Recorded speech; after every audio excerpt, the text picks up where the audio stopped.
Sports West, the heart of the fan.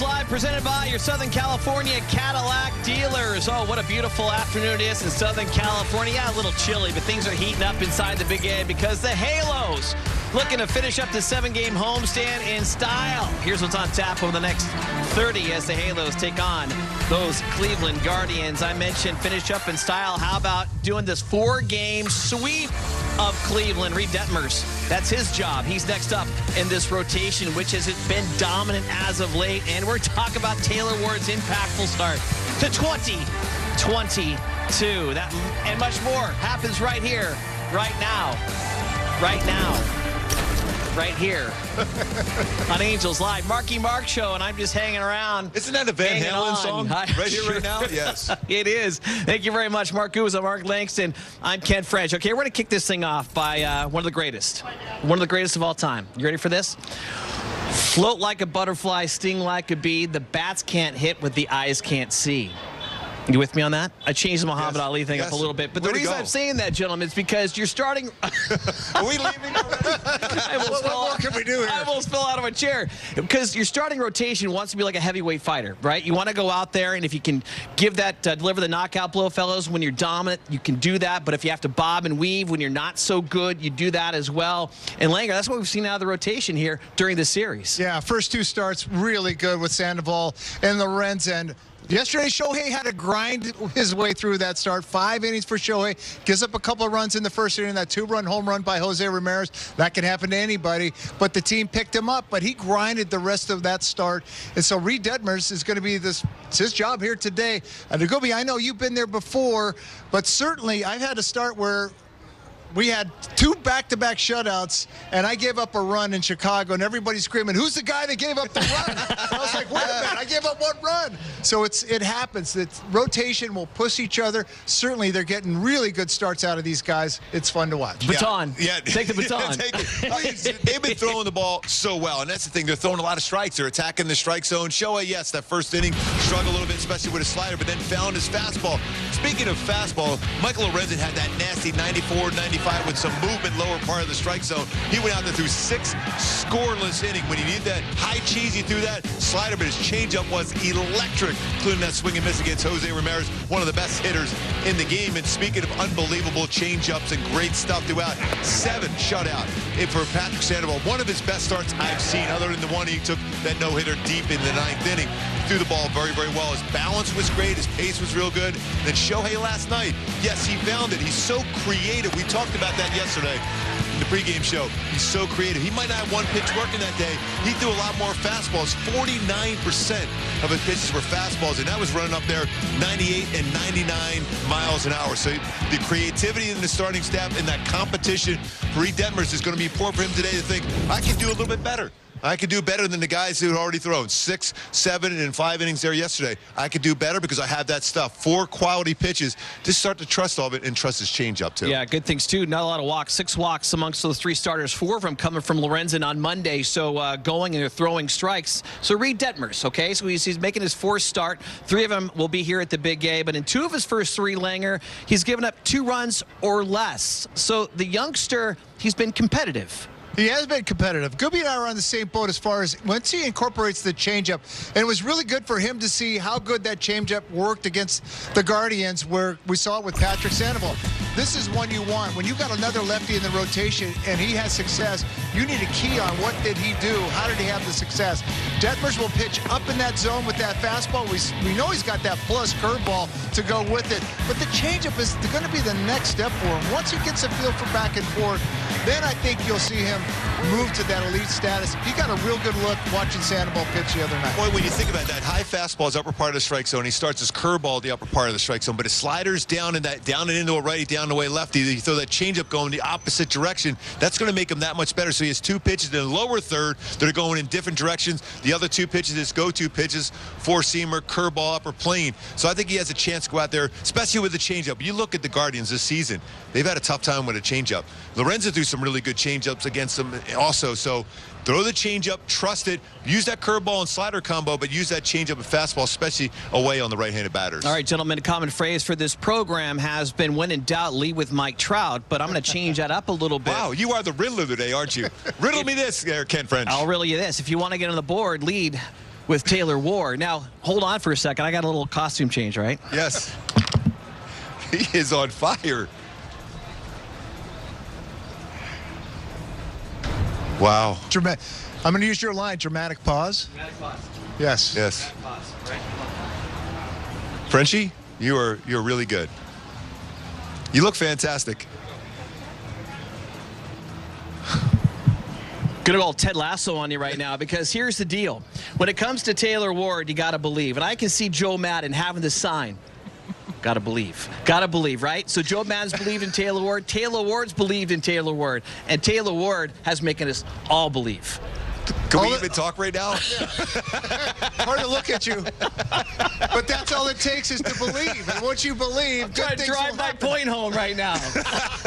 You know what? His trust in his hands right now and his approach, he will be in attack mode on the first pitch, but even if he doesn't put that in play, you're looking up, he's at 3-2 count. 2 of those home runs against Bieber on 3-2 pitches, going the other way, powering the baseball, swinging the bat well.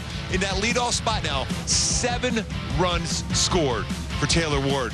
Working counts. Everyone in that lineup now is seeing what the pitcher is going to throw during the course of a game, because when you're throwing 5, 6, 7 pitches, that means you've thrown everything you have out there, Langer, and so far so good for Taylor Ward as far as driving baseball with great sound off the bat. Well, we talked about it a little bit yesterday. The more patient you can be at the plate, those are the guys that give you fits. The guys that do not swing at pitches that are intended to be swung at, when they don't do it, you have some issues out on the mound, and then you see the power that he has had the last couple of games, certainly in the leadoff spot. It has been incredible to watch what he's done in the leadoff spot. Joe Madden had him penciled for the number 4 spot, and I think we all scratched our heads on that. Joe said, okay, we're going to move you up to the top spot today, and we're in this series. And has he respond in a big way? Heck, you got to think player of the week is already a lock for Taylor Ward. There's another guy in the lineup named Mike Trout who's pushing that also. Yes. Yeah, you got to believe. I mean, bottom line, that's what it comes down to. But Taylor Ward, we've talked about the recognition of the strike zone. 11 walks, co-leads the Angels with Anthony Rendon. Okay, let's transfer over to this other guy, Mike Trout. So everything is awesome when Mike Trout is healthy. Am I right? Yes. So Exactly. everything was awesome once again last night. I mean, Mike Trout had to bat, Gooby, where he walked, but it was like batting practice. He hit 2 scorchers down the line. Yeah, and I asked him even last night after the game, I said, a couple of these baseballs you hit, I thought were home runs. He thought the same thing. He said there was some dents in the baseball. He hit the baseball so hard. But seeing Trouty getting through the baseball, anything that lower third, even the baseball he hit a rocket to left field was an elevated pitch there for Joe Trouty. His OPS is off the chart right now. Between him and Taylor Ward, that's a lot of traffic, a lot of damage done between the two of them. But Trout right now is so comfortable. He is driven. Now, all the conversation last year and into the spring training was Shohei Ohtani, deservedly so. But when you're a superstar, sometimes you need to be pushed to that next level, and he's being pushed to that next level, and he is beyond that level right now. Yeah, well, I don't know what Besides the level you're on right now, Frenchie. Are you believing in Gooby? Well, I am. By the way, Ted Lasso, Frenchie's friend, just so you know. Of course. He's a good friend. Yeah. Yes, of course. And you're not paying attention to this draft thing today, are you? Is there a draft Eagles, today? Fly, Eagles, fly? Me and Trouty are maybe getting a little information on that one. Back and forth. Yes. No, never mind. No, please, Never. that's good. You know what? I think it's time to go. I'm warm, though. I got my jacket on. I think you need to go warm up because you got a big job here today as the Halos going for the sport game sweep. We're going to get some room up here. And when we do come back, we're talking more about Ohtani. And then Erica Wesson joins us to talk about Taylor Ward because we believe. Hey, Doc. Good morning. Take a crack at the bottom line, please. L-I. That's live look-ins. And the next line. Doc, that's MLB Tonight. MLB Tonight, bringing the new season into focus, only on MLB Network. Here comes Roger Maris. Oh! There's a new home run champion of all time. Don't believe what I just saw. Cal Ripken Jr. has reached the unreachable star. welcome to the first night of MLB Network. That ball is gone! It is caught! Oh, what a catch by Trout! The Cubs have finally won it all! The Atlanta Braves are world champions!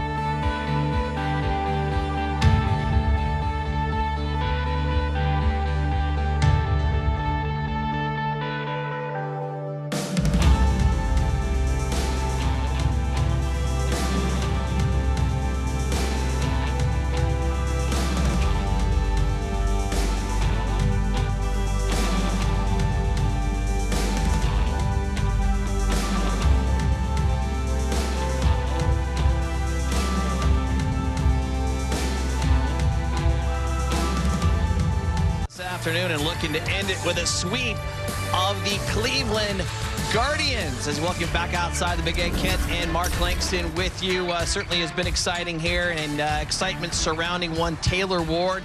A single shy of the cycle last night, included a grand slam.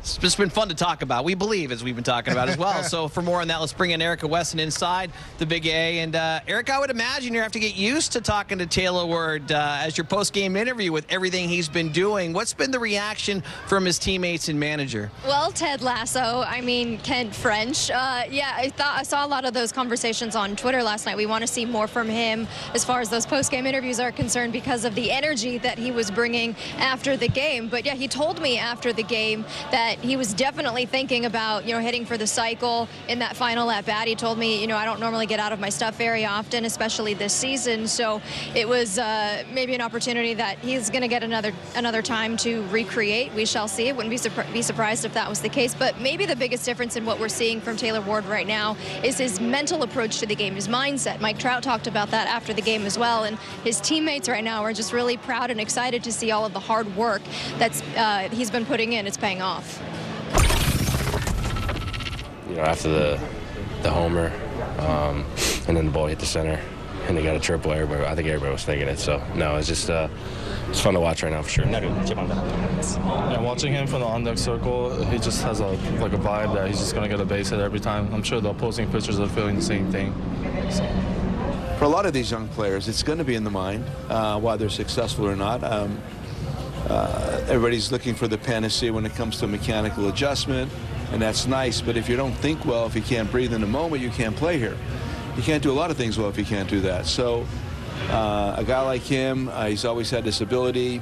He sets the secret sauce with the pitch selection kind of a thing, and now he's able to breathe here, and he's able to play here and process it well like he did maybe in the minor leagues or in Little League or in teenager ball or in high school. He's just back to that mentally. The secret sauce. I love hearing that. But Madden went on to say, as far as his mindset and his mental approach to the game, that he's happy that he found that. He's happy in the way, guys, that he's explaining that. He says he explains himself really well, and that's the difference in what you're seeing at the plate from Taylor Ward right now. That's fantastic. And let's shift gears to Shohei Ohtani. He is not in the lineup tonight. Erica, what do you know about that? Was that something that was planned? It was. They actually had perhaps talked about giving him the day off prior to his start, so maybe giving him the day Tuesday. But Shohei was telling Joe Madden that he feels really good in the box right now. He feels like he's getting close to break out. Of course, he had the 3 hits in the game last night, so a well-deserved day off today. That was part of their ongoing conversations in trying to get him some of these days off. But Joe Madden said, had he not gotten those 3 hits in the game last night, it might have been a little bit more difficult of a conversation to get him out of there. But he is available to pinch hit off of the bench later in this one. Probably not going to see him take the field in the outfield at any time during this one today, but he is available. He's just been getting after it really hard, so a well-deserved day off today. I wouldn't be surprised if he runs out to the outfield. Erica, thank you so much. We'll see you throughout the course of this game. Let's continue that conversation when it comes to Shohei Ohtani. We touched on it when Gooby was up here, and a guy that didn't have his best stuff. You used the word grinding through that start. Yep. Sometimes you have to do as a pitcher, and he's so good at finding what works, and it was his fastball that was was working last night. Mike Tyson calls it, everybody's got a game plan until they get punched in the face. He got punched in the face in that first inning. He was trying to find that slider, it seemed like, all night long. Couldn't find it. That slider was not the same slider we saw in that start against the Astros. The split struggled a little bit. So what does he do?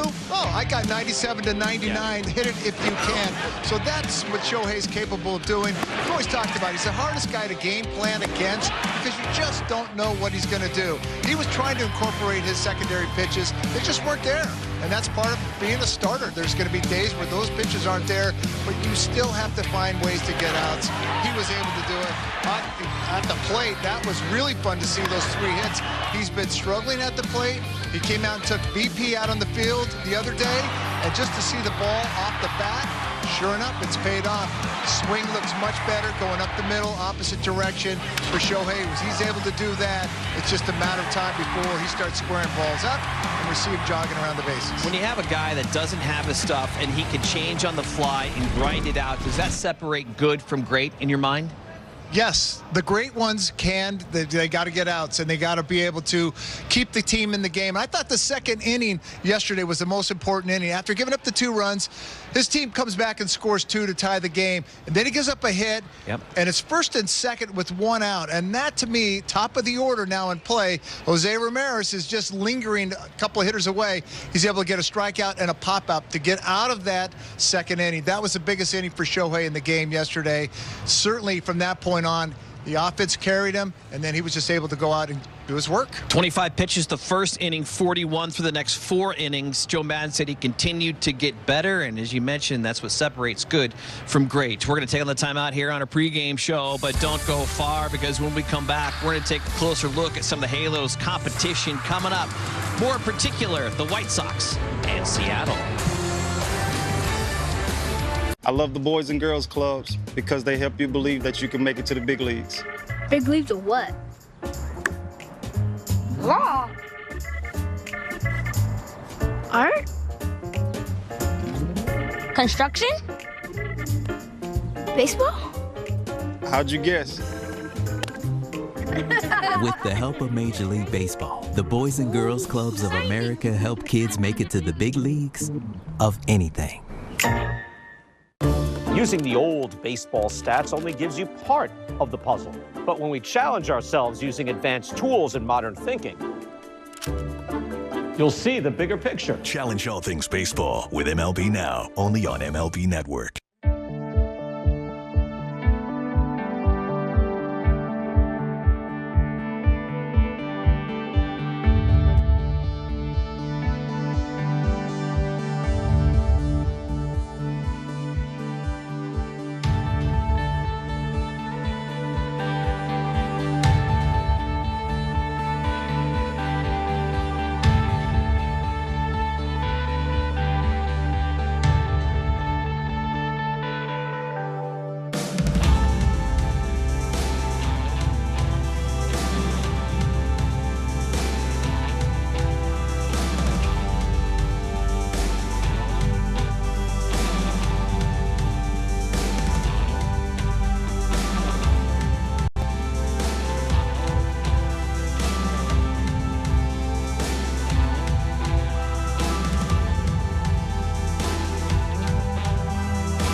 Action from Jerome's Best Seat in the House. Sign up for a chance to win at jeromes.com. We got the cameras out.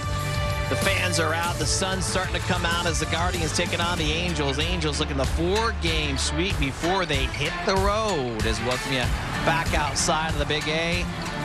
Kent, Mark, joining you right now, and let's give you a little preview of what to expect here as the Angels, after this afternoon's game here at the Big A, they travel to the Windy City to take on the White Sox, defending Central champs from last year. Tony La Russa had them playing real well, but all of a sudden, the White Sox, a little panic in Chicago. They just had an 8-game losing streak snapped last night. You know La Russa's going to turn this thing around, though. Oh, they are a very talented team, and it's just a lot of times it's not how you play, but when you play a team.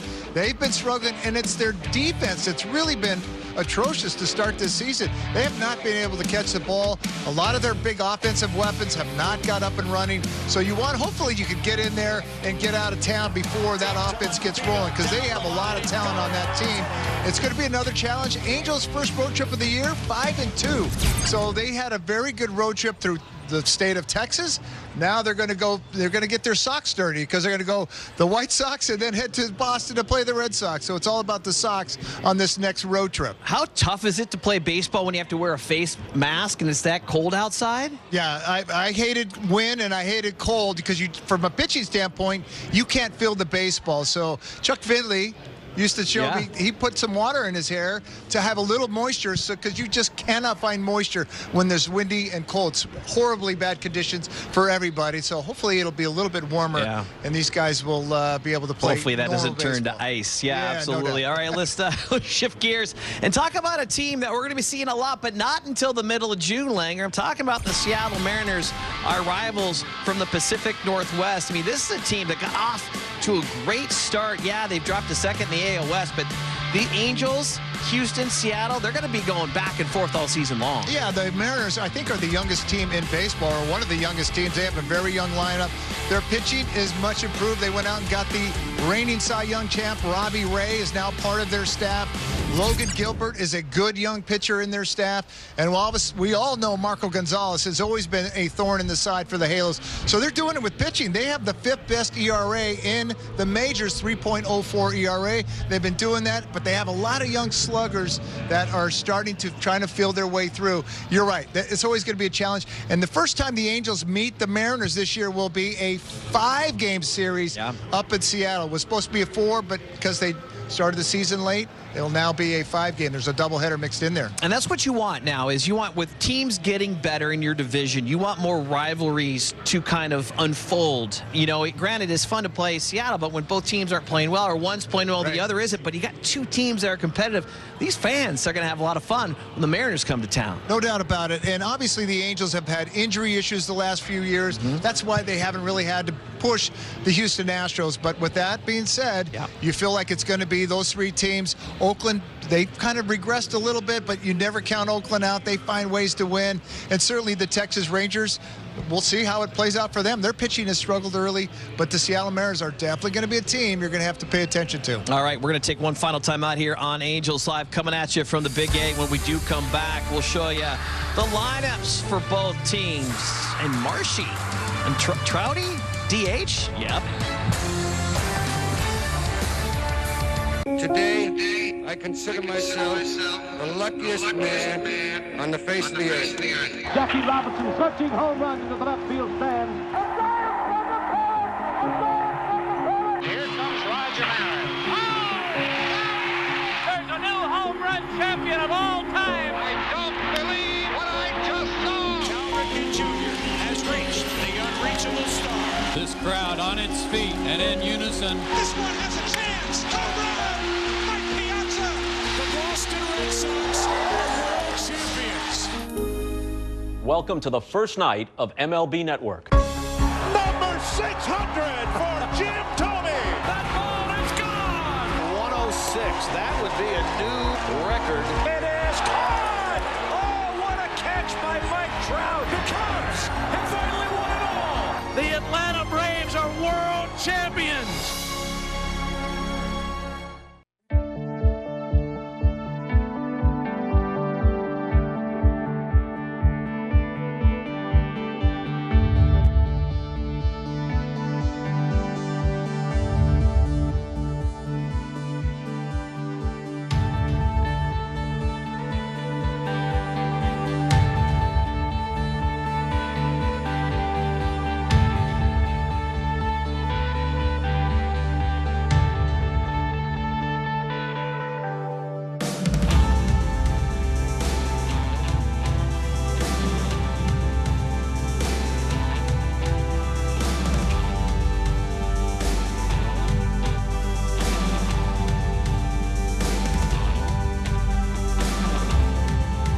Angels baseball is presented by your Southern California Cadillac dealers. And you know what, fans?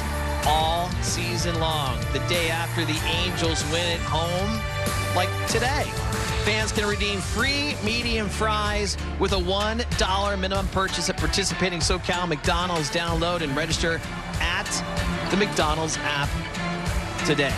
Let's get it done. Reid Detmers is be back by this lineup. Joe Maz put on the field. Kind of a new look lineup. You got Marshy at second. Trout's at the DH spot. As Erica mentioned, Shohei day off, but is available. Suzuki behind the plate. Wade moves to second. The Squid is at short. What do you think about Trouty at DH? Well, you got Trouty as DH, certainly having a monster series. 5 for 10 in this series with 5 RBIs, and certainly that's big. Marsh is the team leader in RBIs, hitting second.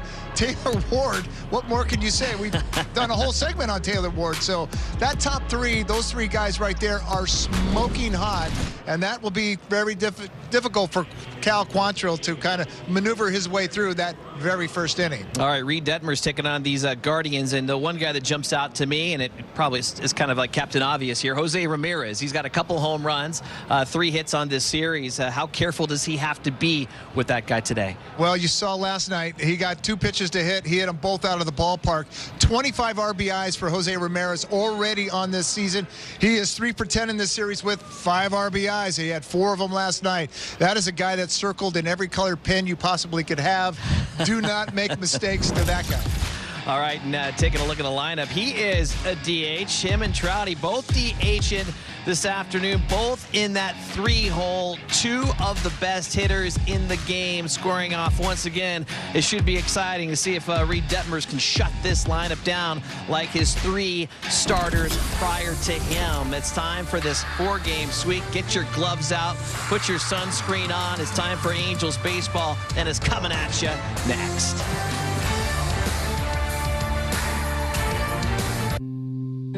At Vanguard, It's the ultimate power hour. Quick Pitch takes you around the league. Things are heating up for every must-see moment from the majors. The defending champs are doing what they do best. Quick Pitch, late nights and every morning, only on MLB Network.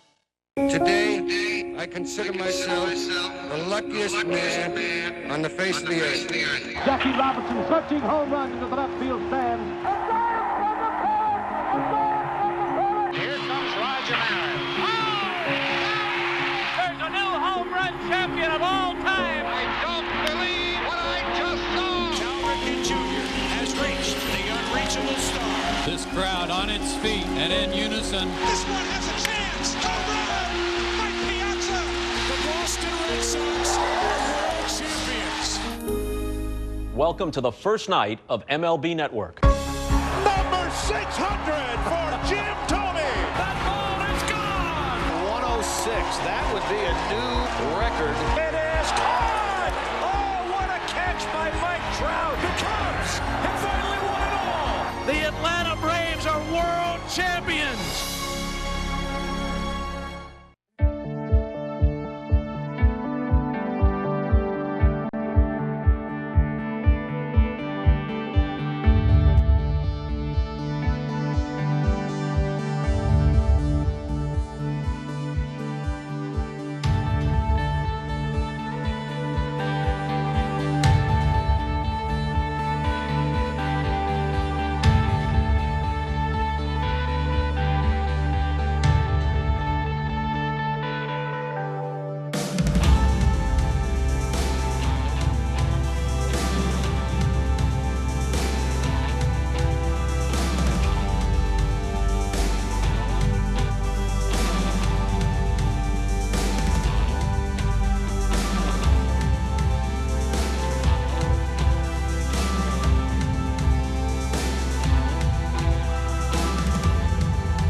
LA, Valley Sports West, the heart of the fan.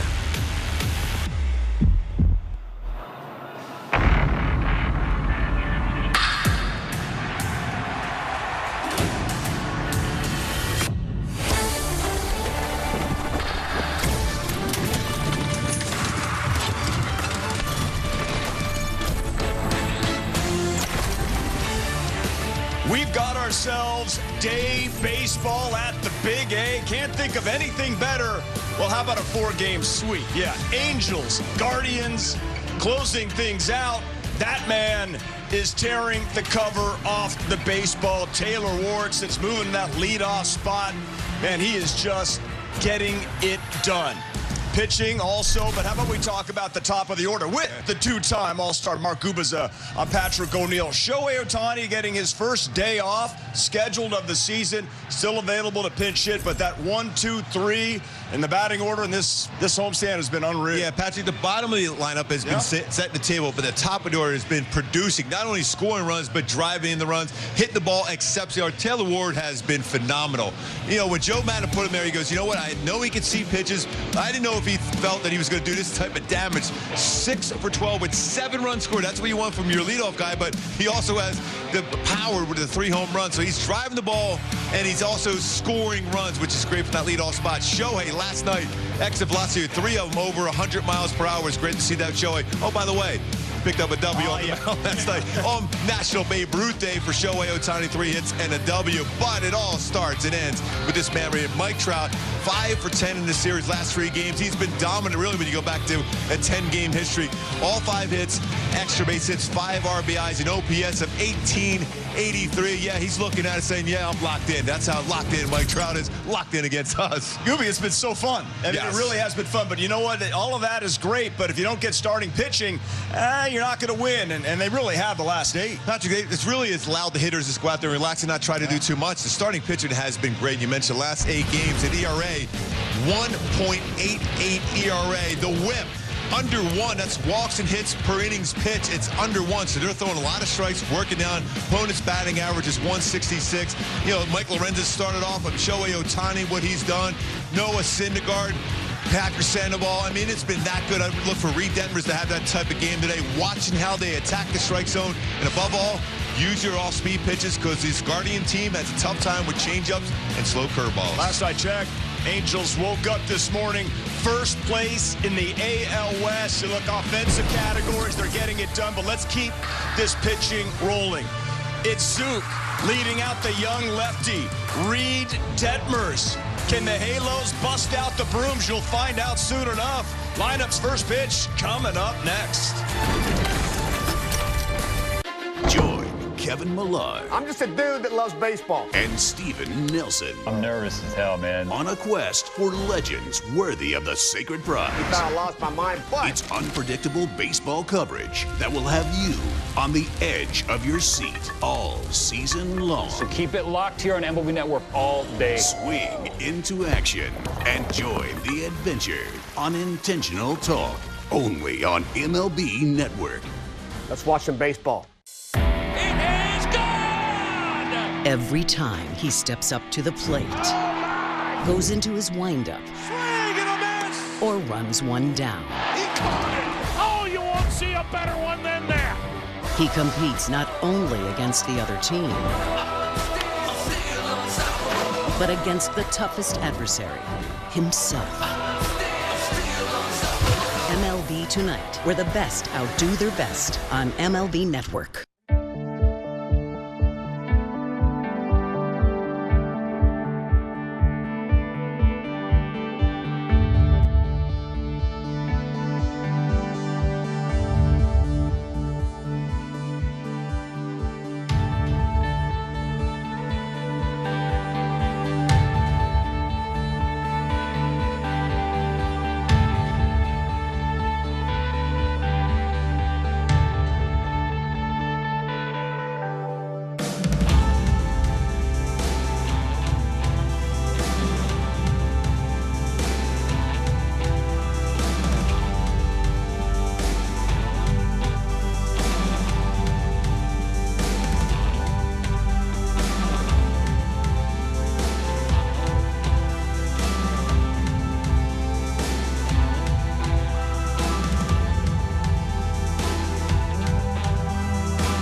Angels, Guardians right here on Valley Sports West. Day baseball. Halos hitting the road for 7, but they need to close out business here this afternoon against Cleveland. And they have not swept Cleveland in a 4-game series since July of 1997. So we'll keep our eye out on some hidden brooms that might have gotten snuck in here today to the Big A. Reid Detmers is on the bump. So important for the lefties to kind of get it going for this Angels rotation alongside Mark Gubaza, Patrick O'Neill, Erica Weston is down on the field. But for Detmers, it's that fastball location that has to be key. Yeah, he's got to avoid that middle part of the plate, trust in his fastball, and then I think using his changeup to go along with his fastball will set up his great secondary pitches of slider-curveball combination. Detmers making his 4th start of the season and his 3rd here at the Big A. Here is the Guardians batting order. Miles Straw in center leading off. Ahmed Rosario at short. Jose Ramirez, he's done all the damage, is the DH here today. Owen Miller, cleanup, he's on fire. Josh Naylor at first. Franmil Reyes has been contained big time in right. Oscar Mercado in left. Austin Hedges is doing the catching behind the plate. And it's Ernie Clement at third base for Terry Francona's club. So the defense behind Reid Detmers. As we mentioned off the top that, you know, you have an off day for Shohei Ohtani, so Mike Trout will be your DH. So Joe Adell, Brandon Marsh in center, and Taylor Ward. It's been a big story is in right. And from third base to first, Anthony Rendon, Squid, Andrew Velasquez at short, Tyler Wade, and Jared Walsh at first. And doing the catching is Kurt Suzuki for Reid Detmers. Brandon Marsh out in center field. Mike Trout getting the somewhat of an off day. It's a DH role, and Brandon Marsh, we know how much he can cover ground in center field, especially in a day game where the baseball will carry. Even though it's a little cooler today, sun's trying to work its way out. The baseball will carry a lot better during the day than it has really so far in these first 3 games. Even though you had to crunch a ball to get it out these 3 games, the Angels have done that swinging the bat. So much energy, so much great vibes around this Halo squad, but Brandon Marsh, each and every day, he comes out, he'll look at you in the eye and he'll say, let's go. And let's go indeed here Thursday afternoon. Great to have you alongside as the Angels look to sweep the Cleveland Guardians. Easy to forget or tough to remember that Reid Detmers is only 22 years old. Liking that, you're seeing an aggressive swing against him right away. See if he gets some quick outs. The big thing for Reid so far this year has been, especially early in the game, a lot of pitches thrown. You want to see him get some quick outs, some clean innings early on, and then develop that into later in the game where he starts utilizing all his pitches. Last time out went 5 against Baltimore, took the loss, but only 2 earned runs. It's ahead of Straw 0-2.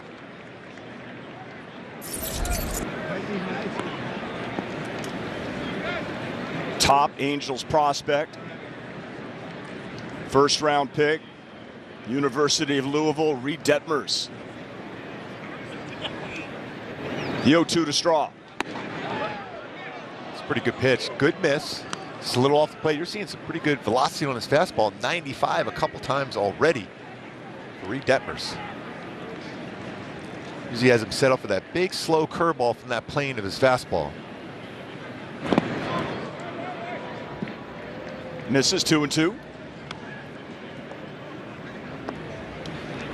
Regarding Grove product, Miles Straw has been pretty patient. He's been behind in some counts, but you look up, he hasn't chased a lot out of the strike zone. So see if he can hit the ball on the ground and an infielder. A lot of speed, so you got to get rid of that baseball quickly. Started off the game with a leadoff walk off Ohtani. He works the count full. So from 0-2 to 3-2, Ahmed Rosario was on deck, followed by Jose Ramirez. Had a multi-homer game last night. The Angels won it. Foul back. This is exactly what he did against Shohei. And you're the on-deck hitter. Rosario, you're seeing a lot of pitches already from Reid Detmers. Same thing for the guys in the dugout. That's why it's so important when you get that 0-2 count. Just go with Raisel Iglesias. He does. He just finishes them off in 3 pitches. You've worked that hard to get to that point. Finish him off quickly. That's a leadoff walk once again for Miles Straw. My go-tos for Reid Detmers to have a big game today and continue this run the starting staff has been on. It's soft contact on his curveball and slider combination. And that arm side lower zone fastball command, that'll set up his breaking ball away and his changeup down and away. He hasn't got a lot of whiffs on his curve and slider so far. Last year he did, but soft contact has been important. See if you get one on the ground here. 47.2% ground ball rate this year. I think Cleveland's going to try to run against Reid Detmers. Even though he's a lefty, he's allowed 3 stolen bases. None have been caught. 11 of 11 against him early in his career, but they worked on it a lot the other day as far as his pickoff move. Yeah, all the starters and relievers working on pickoffs. PFP. As far as 11 for 11 stolen bases, is it, you know, his pace to the plate? What is? And I think what they're seeing is the base runner first base has timed him as far as his look over and what time he will go to the plate. Every time it seems to be about 1 or 2 seconds before he holds the ball and goes. That's what they're trying to figure that out going on first move. He's trying to be quicker with a little bit of a slide step. Former Guardian pitcher Cliff Lee, and he was with the Phillies in Seattle. Very good pitcher in Texas. He didn't have a great move as a lefty, but he had a slide step, and he's completely shut down a running game with a slide step quick to home. So here's the 2-0 to Rosario in there for a strike. Now, Shohei mentioned that, you know, didn't have the feel for that slider, but man, once he got that fastball cooking, he was on with it. He felt maybe the cold weather impacted it. So far, Detmers hasn't found, as he goes to the changeup there, which he doesn't feature that much. Hasn't had the feel of that curve, that slider early, but pretty good fastball command. Yeah, I do like the fact he's bringing that changeup early into the game, though. That's going to be a big pitch for him today. The Guardians have had a tough time throughout this entire series versus the changeup. 3-2. Good life on his fastball. Trust it. Shohei trusted his fastball after that first inning where he didn't have that feel for his slider. Even his splitter yesterday. Gave up a couple hits versus a splitter for Shohei, but fastball was great. Jose Ramirez is on deck. Rosario's got great speed. Would be tough to double up. But up the middle, you got Velasquez and Wade. Those guys have been fantastic defensively, as has Rendon. And this Angels team has been fun to watch. It all started Sunday. That man right there, Ward, drew a walk. They won at 7-6 after leading 6-0. Fouled back. This is what the Guardians did to Ohtani yesterday early in that game. Made him work in the first. So far, Miles Straw is not reading Detmers well at first. He's going back to the bag. That's what you want to see from him.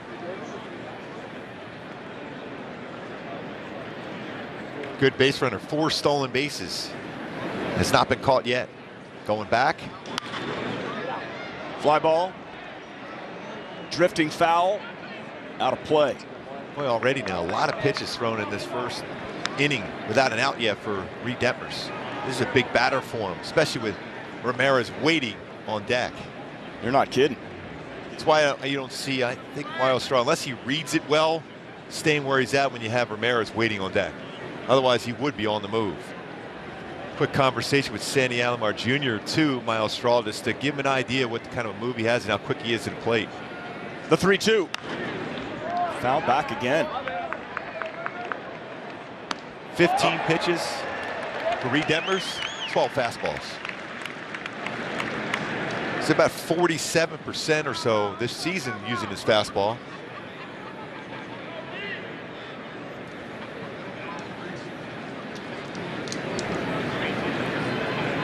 Here's the 3-2, and he got him.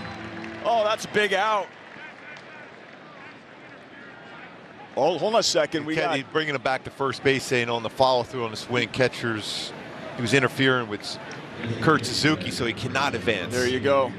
All right, so that's a break. Good break ball out there. A lot of fastballs. See how that body was moving. He knocks it out of his hand there, the glove.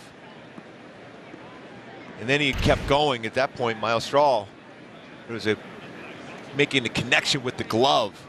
Kurt Suzuki, but good curveball, gutsy pitch.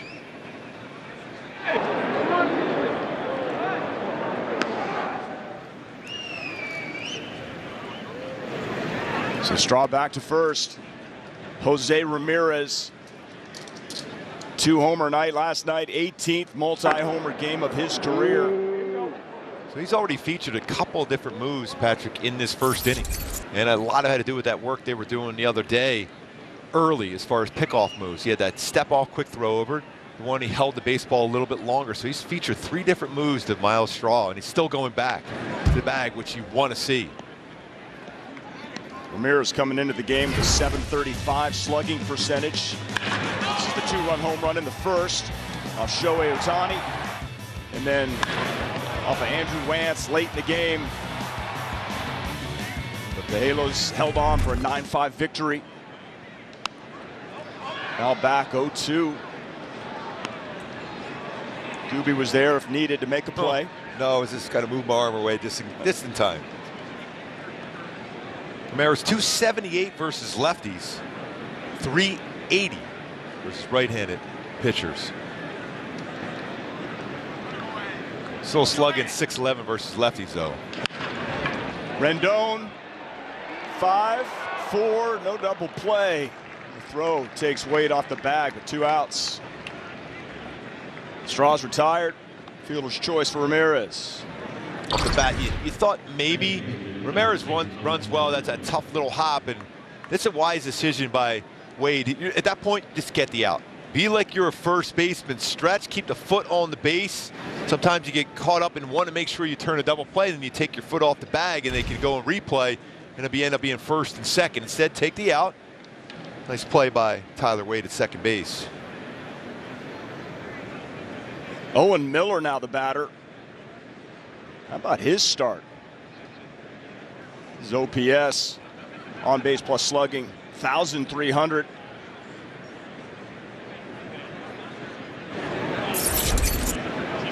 Every time Gooby sees him, he thinks John Lackey. Yeah, there it is.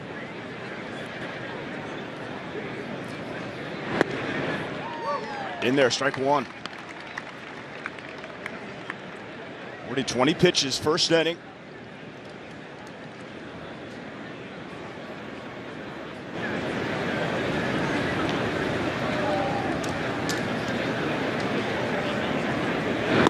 No 2. Good changeup. Great arm action. Sold that as if a fastball.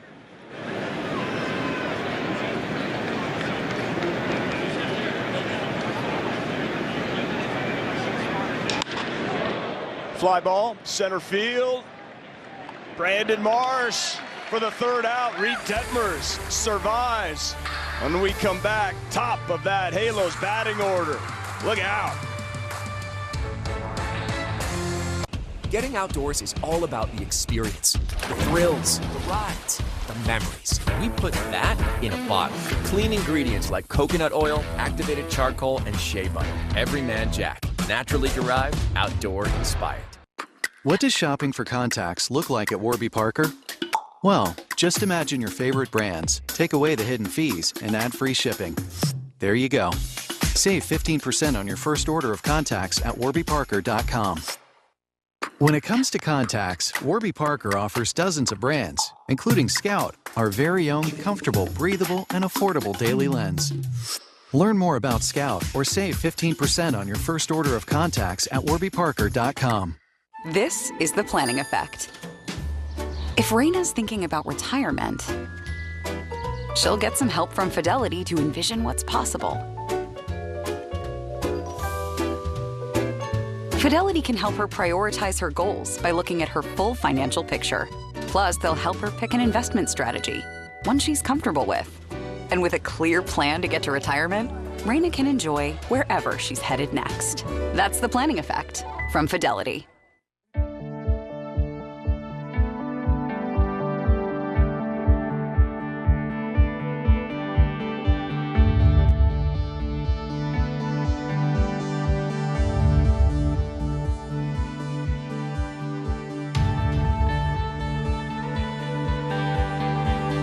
No, it's less than 8 months now. I just celebrated eight months till Christmas just a couple days ago. Celebrating 8 months. Oh, and look, where's Waldo? He brought his binoculars. Chris Kringle, Waldo taking in the ball game here at the Big A. Spreading the love. Detmers gets out of that top half. Here's the Angels batting order. Taylor Ward crushing. Brandon Marsh in center, followed by Mike Trout, the DH here. Off day for Shohei Ohtani, first of the season. Jared Walsh at first, Rendon at third, Adele in left. Kurt Suzuki doing the catching. Tyler Wade at second base, and Squid, Andrew Velasquez. Batting ninth is your shortstop. What a night for Taylor Ward. This is Cal Quantrill. Yeah, he's not going to overpower you, Patrick, with velocity, but he throws a fastball and a cut fastball. A lot of his pitches, a huge percent of his pitches are fastballs and cutters. My go-tos to have success against Quantrill today is drive that sinker in the air. He'll throw a lot of sinkers lower part of the strike, so you got to hit it in the air, get that carry in the middle approach on his cutter. A lot of cutters thrown, so you go and try to pull it, go back up the middle with success. 27-year-old from Port Hope, Ontario, Canada. His dad, Paul Quantrill. Taylor Ward will pop up. Tough play, but made by Miller. One down. So here is the Guardians defense. Left field is Oscar Mercado, Miles Straw in center. Franmil Reyes, the big man, in right field for Cleveland. Third to first, Ernie Clement, Ahmed Rosario, Owen Miller, Josh Naylor. Saw him in right last night here today at first, and Austin Hedges is doing the catching for Cal Quantrill. And Reyes making his 14th start out in right field, one and left. A lot of his at-bats are taken from the DH role, so this is the thing you might want to try to take an extra base against him today. As a big man out in the outfield, especially with the sun in and out, won't be an easy play for a guy that doesn't play a lot in the outfield. He's had a tough series at the plate. 0 for 11, 9 strikeouts has Reyes. So one down. Here's Brandon Marsh. Marsh has some eyes, and Miles Straw comes in and makes a great catch. 2 down. What a play by him. Flying in from Garden Grove to make that diving play for Miles Straw. Covered a lot of ground off the bat. It kind of freezed him because of sound, and then he, with that closing speed, dives and makes a play. It's an outstanding play by Straw in center. Only 5 pitches so far for Quantrill to get 2 outs.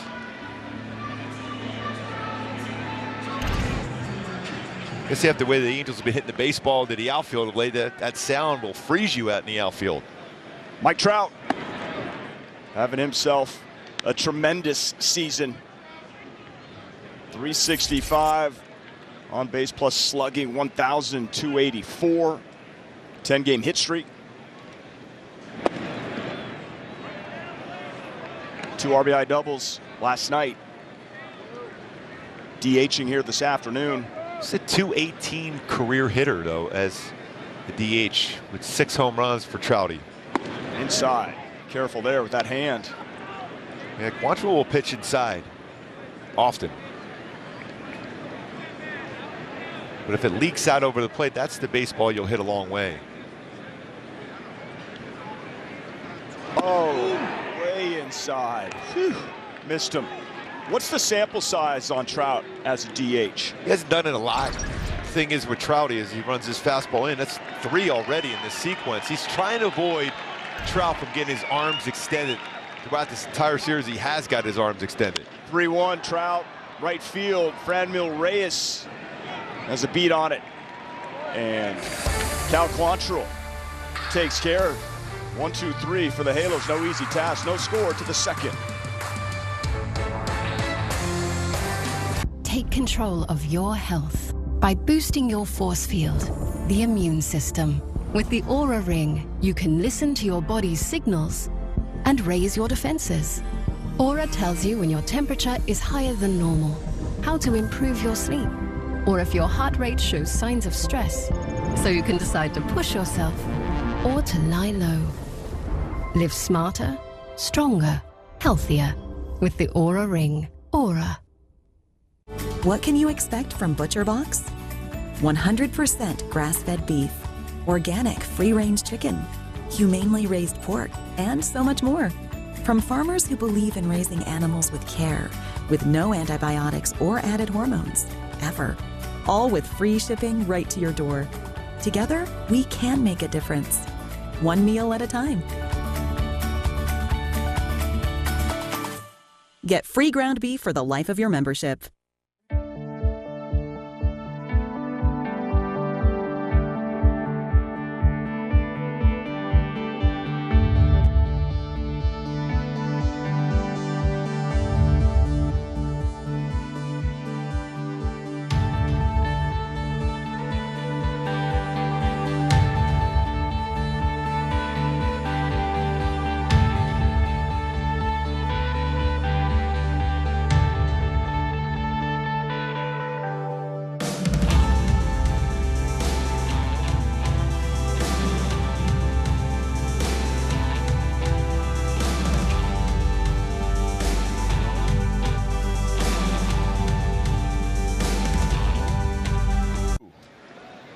The old school lid right there from that young man. Like it.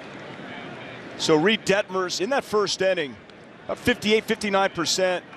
He featured that fastball. You see the percentage, first start, second start, third start. Where should he be? I'm no problem anywhere between 49 to 55% fastball use, especially if he uses his two-seam fastball, a sinker on occasion to keep it to lower third, because that allows hitters to track lower third, and he can throw his slider there and his changeup at the same plane to get some easier outs. Fastball upstairs sets up the curveball, the big break. There's Josh Naylor. Guardians have lost 6 straight games. Angels have won 4 in a row, and they're 5 games over 500. And then last time they were 5 games over 500, July 24, 2019. I like what somebody asked Shohei Ohtani after the game, what he's thinking about the way this team is playing right now. Since he's been in that Angel uniform, he said there's something about this team, the way they're playing, the kind of guys that are on this team, the way they compete every day. There's something special going on, but you got to stay healthy and you got to keep competing. 1-2 misses. So for Ohtani having this day off, do you think he's wearing like sandals or sneakers, or do you think he's got the cleats and he's ready to go? We both thought he might have the day off, but then we were thinking, well, he had 3 hits. You know, he picked up the W on the mound, had to compete really hard to do that. You just felt that he was going to try to talk his way into it. Oh, 2-2, beautiful. Curve, drops it in. Case Naylor looking for 1 out. So let's take a look at our Carl's Cam replay. Shohei Ohtani, 3 hits. He went 5. His last 2 innings, he got better and better, and that fastball was cooking. And look how he was driving with that leg going forward on the pitching side, and then the hitting side. Not much of a stride, using his hands, and he really hit the ball hard. Even a tough pitch, he hit that one hard up the middle. Only the 4th Angels starting pitcher to have 3 hits in a game, all time. I can't believe there was 4 starting pitchers to have 3 hits in a game. I know Jarrett Washburn was one of them, which is amazing. Oh, yeah, that's fine. McBride, and how about Clyde Wright? Well, we know Clyde. He always reminds us all the time that he hit some home runs in his career. For a little bit more on Mr. Ohtani, the MVP, here's Erica Weston. Yeah, Joe Madden told me before the game today they were thinking of giving him the day off prior to that start yesterday, but they felt like he was getting better in the box. Shohei said he was feeling more comfortable, but had he not gotten the 3 hits yesterday, Madden said it maybe would have been a little bit more of a difficult conversation today to have him get the day off. But the fact that he did, he's able to relax a little bit more, but he's been getting after it pretty heavily, so they decided today was the day. Erica, have you seen Shohei? Do we have a sighting? Has he been down in that dugout yet? I have not seen him yet, but I'm sure he's around here somewhere. He's watching us. He is intently watching it. Maybe we'll see him in the outfield later. Okay, that would be a surprise. Thank you, Erica. 2-2. Wow. Got him. Reyes goes down. He went after with the fastball, 3 in a row. Paints the corner. I love that arm side fastball, and hit his spot, lower third, right on the outside corner, 95. That's his 10th strikeout of the series, Reyes. And I know Terry Francona put him in the outfield to allow him to relax and clear his mind. But then when you have pitches like that, that's a perfect sinker right on the outside corner. He was looking breakable, got the express. Oh, he's feeling it right now. Here's Oscar Mercado with 2 down in the second.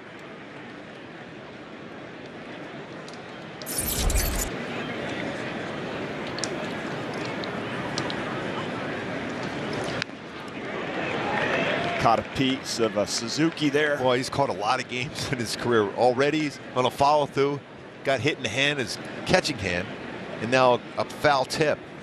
0-2 count. Let's hear it. Zook. I think he's going to try to paint fastball.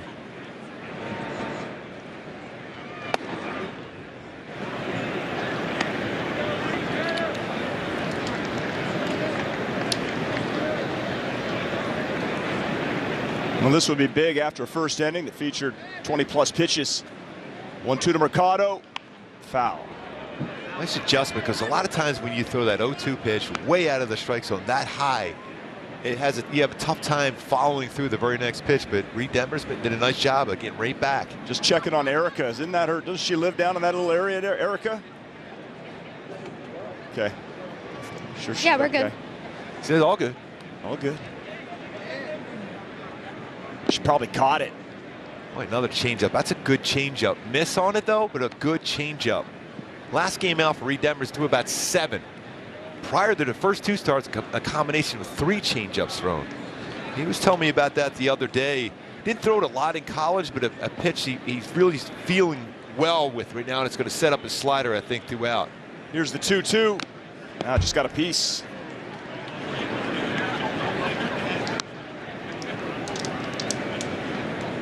Mercado coming into the game, hitting 200. 3 homers, 11 RBI. Halos have taken the first 3 games of this 4-game series. Big one here this afternoon before they hit the road for 7. The 2-2. Fly ball, Brandon Marsh camps under that, and he's got it. Nice inning for Reid Detmers. We head to the bottom of the second. Jared Walsh leading off. Every time he takes the field, he competes not only against the other team, but against the toughest adversary, himself. MLB Tonight, where the best outdo their best on MLB Network.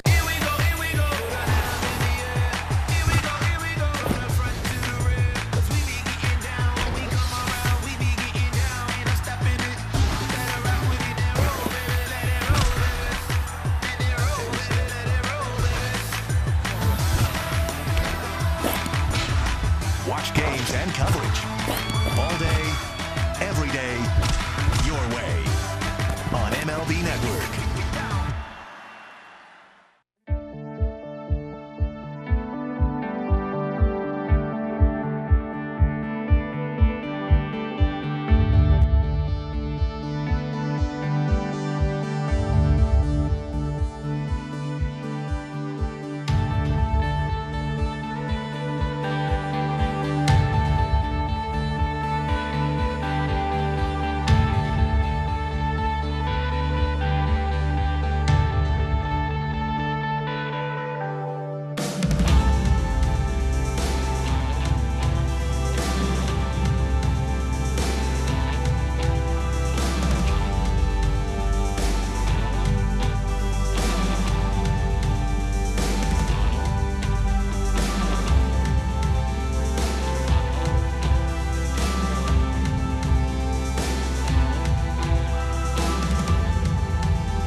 Home half of the second inning. Taylor Ward off to an absolutely scorching start to start the season, as the guys were talking about the single shy away from the cycle last night. He told me after the game he was definitely thinking about it, but his teammates have been so impressed with him lately, not just because of his at-bats, but the way he's approaching the game from a mental standpoint. Mike Trout telling me before the game, or excuse me, after the game last night, the mindset right now has really helped him. Joe Madden says that's the secret sauce. He sets that up with a pitch selection, but now he's able to breathe because he's able to play here, process it like he did maybe in the minor leagues. But guys, I think my favorite thing was Shohei Ohtani talking about Taylor Ward last night. Watching him from the on-deck circle, I just get the vibe he's going to get a hit every time, and I'm sure the opposing pitchers feel the same. Eric, are you going for the hat trick and maybe another walk-off with with Wardy here for 3 for the week. I love the energy he brings in the walk-off interviews. I love the message that he gives to the crowd. Like, this is what you can expect to see from the offense. That's what he told him after the game last night. Love to see it. Yeah, he's got the confidence. By the way, just checking, did that foul ball get in there? It did. It went right under the table I'm sitting next to. That's twice now, but head on a swivel down here. Yeah. All good. Everything's checked out. We're all good. Just making sure you know we're looking after you. Thank you, guys. All right, Erica, thank you very much. 2-2 to Jared Walsh here. That's great when you see a young player, especially one that's bounced around different positions like Taylor Ward, to have confidence there now, especially when your manager says, he's my everyday right fielder before the season even started. But this lineup has a chance to be an incredibly dangerous once Walshy gets locked in. He's getting there. He's hit the lefties the last couple of games really hard. That's a good sign, positive sign for him. Him and Anthony Rendon are starting to get hot. You're talking about balance. Walsh goes down looking. He knew it was there. First strikeout for Cal Quantrill. Oh, yeah, backdoor cutter as a hitter. You're thinking that's off the plate, and there's really not a whole lot you can do. You're giving up on that because you think that's a ball, because it's going around the back part of the plate. It's the perfect pitch, cutter. And you're talking about 88% of his pitches, fastballs and cutters, and just touched the corner. Almost an impossible pitch for a left-hander to go after, especially when he fought back to a 2-2 count. That's Roberto Ortiz, home plate umpire here this afternoon. Here's Anthony Rendon. Takes a strike. So far, he's been pretty solid behind the plate, calling strikes. Remember, the Padres, they drafted Quantrill first round, 8th overall, and he was traded along with Austin Hedges, Naylor, Nolan Miller, Clevenger. All those players get significant PT games played with the Guardians. Rendon hammers that one foul. Do you remember Paul Quantrill, right? He was an all-star. He had 84 games for the Yankees pitched out of the bullpen, which is like a club record. They called him like the rubber arm. He competed just like Cal does, and he has that hockey player's mentality. He will pitch inside. You're going to see a lot of pulled foul balls and right-handed batters against him, because he will stay inside. You saw that in his approach to Mike Trout, staying inside. So throw that. Lefties, the same thing. A lot of cutters inside. So there'll be some foul balls. There'll be some souvenirs for the fans stands here today. Another foul ball. Not surprised by the hockey mentality, considering they're, from Ontario, Canada, near Toronto. Cal ended up going to Stanford.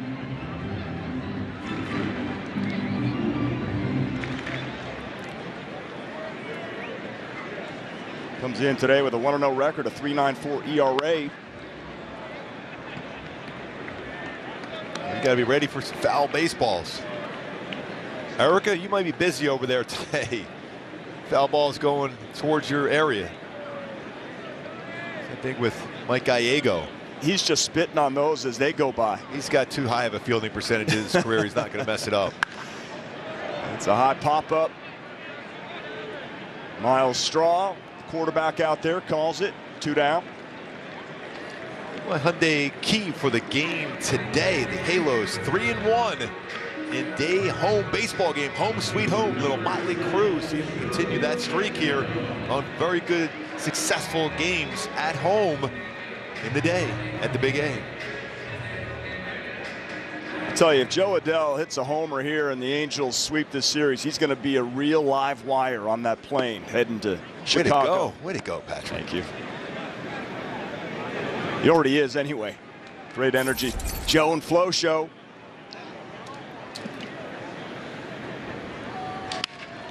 He's got speed getting down the line. This would be a tough play. Oh, well done by Clement to get Joe Adell. Couldn't get out of the batter's box. He was jamming that fastball inside. Difficult to get out of the way. Still no score. We head to the top of the 3rd.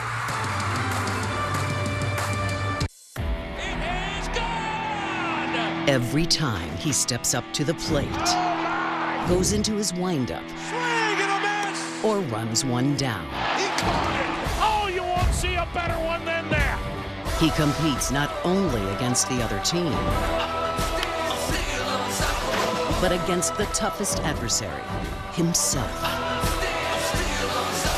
MLB Tonight, where the best outdo their best on MLB Network. Every time he takes the field, he competes not only against the other team, but against the toughest adversary, himself. MLB Tonight, where the best outdo their best on MLB Network.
On the right, experience the excitement of Angels baseball with your group of 20 or more and get tickets for as low as $8 per seat.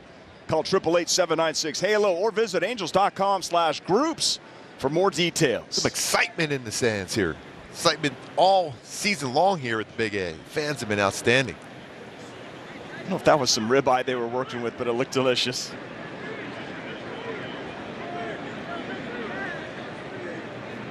Reid Detmers facing Austin Hedges. Hedges in his career struggles against the Halos. 1 for 29.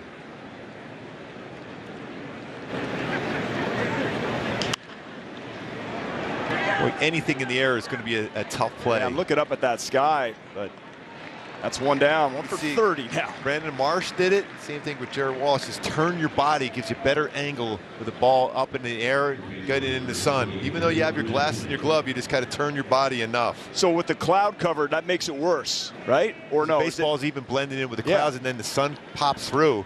That's why it's very important, if you have time, be able to turn your body. Number 9 hitter now, Ernie Clement.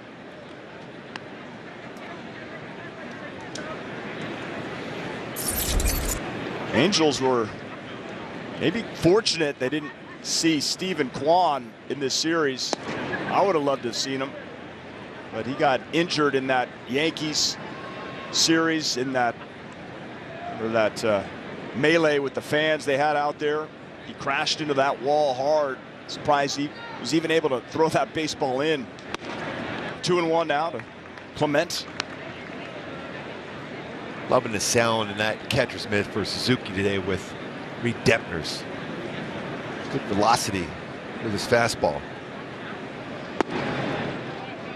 Just missed a little below at 94.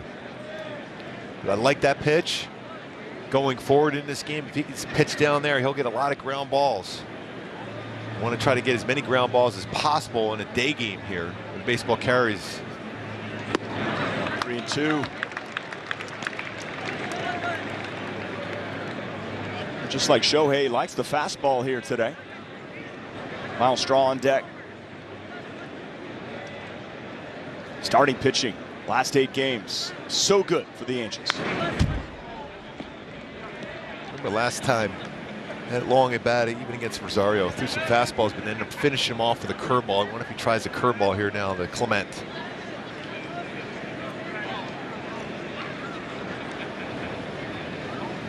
Here's the 3-2. Foul to the right side. It's going to drift into the stands. Even the fans are having a tough time with that one. They're trying to reach up, and it's the glare of the sun. That's a perfect illustration. They just haven't been instructed to turn their body. Nice play. Yeah, nice. Detmers snares it. 2 down. So often as a pitcher, because of the way the defenses are set up with shifts on, there seems to be always somebody behind the bag, but this is a play you have to make as a pitcher. As you can see where the defense is set up on the glove side, that would have been a tough play for Velasquez. He was even going following through on the play, but he had to make that play himself, showing some quick hands. So how does a pitcher know, and I've heard you talk about this a lot, you got to let the baseball go, you got to let your fielders play it. How do you know when to do that? Is it when there's somebody on base? Yeah, or a lot of times, I always say when I even teach it at the high school level, that is your home, that mound as a pitcher. You look back and see where your middle infielders are set up. You know whether to go for the backhand or the glove side, depending on the ground ball. If you see them back there, you don't even go after it. And Miles Straw, that's going to drop in there. Straw's got good speed. Adele, the throw, not in time. That's a double for Miles. You know, he has a lot of family and friends here today. He has the whole series. First hit of the game for the Guardians. He's flattened out a lot of the plate.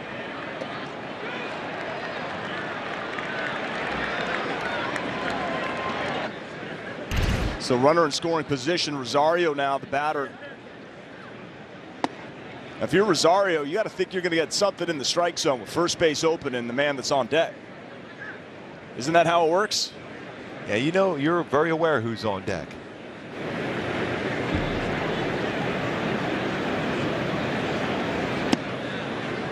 Now 2-0.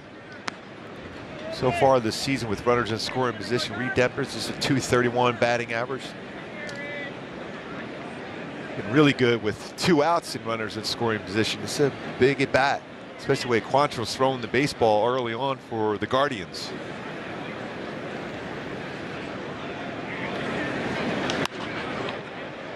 Fouled out of play. Quantrill's retired the first 6 Angels batters. Straw, the 2-out double. Med Rosario, the batter, and Jose Ramirez is on deck.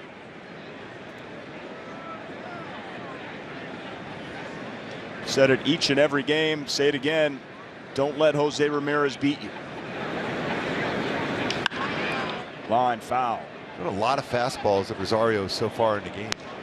Remember he had that long at bat against him first before striking him out with a curveball. Got him on that follow through. That's the one where you hit Suzuki in the glove. Yeah, Straw was on the move but had to go back to first on the interference.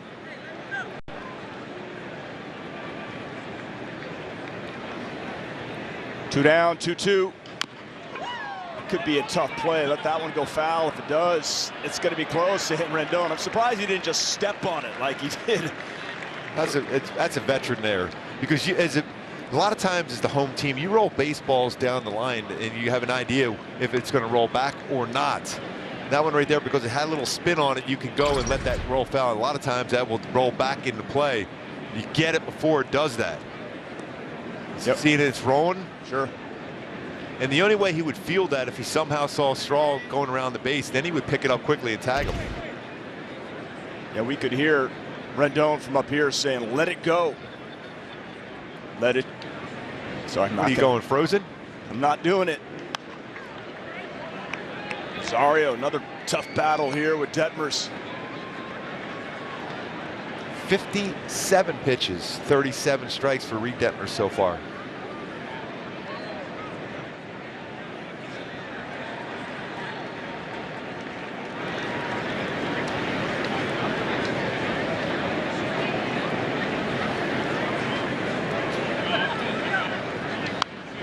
Wow, what a battle.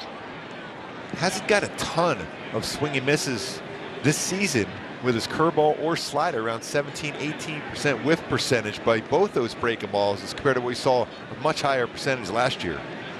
Do we have an explanation as to why? It's not quite the bite. Yeah. But it'll come. The more he throws, he's got to stay on top, and he's had that baseball at the very end, especially with a slider off the fingertips, go down and in. Here's the 2-2. All right, so count runs full. No score. Straw second base, 2 down. Ramirez on deck.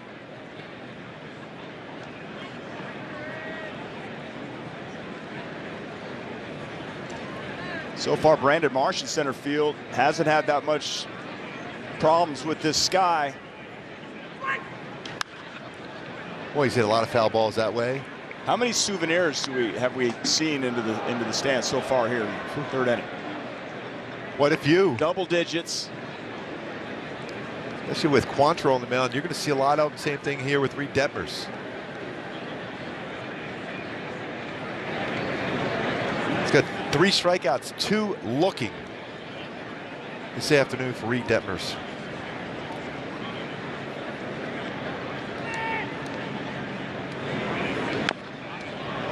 Taps it foul, stays alive. Try to change up, battles.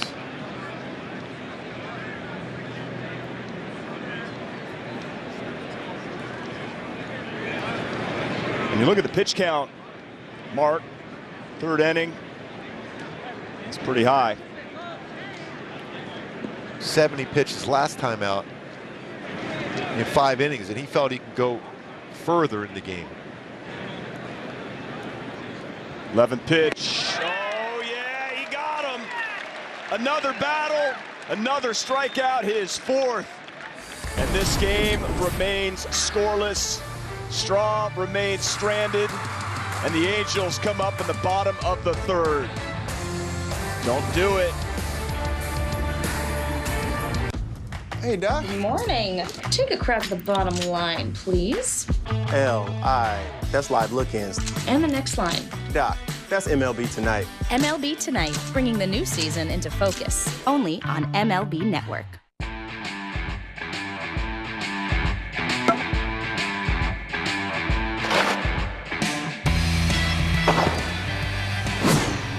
It's time for MLB Pitch Hit and Run, the official youth skills competition of Major League Baseball. Give the kids in your community a chance to compete in the 2022 Pitch Hit and Run Finals by hosting a local competition. Sign up for free at pitchhitrun.com.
Like home. Angels, Guardians, scoreless. Angels sitting in first place, 12-7. 2 games over 500. Foul directly back towards us. Kurt Suzuki now the batter. Cal Quantrill, perfect through 2 innings, 6 up, 6 down. That battle Rosario from Detmers in that curveball had a high spin rate. But 22 pitches in the first, 17 in the second, 23 in the third, but still like that compete. And he's feeling he's getting stronger and stronger. And Joe Maddon even today mentioned and talked about the starters. He's going to give him a little longer leash as far as pitching a little bit deeper with a few more pitches.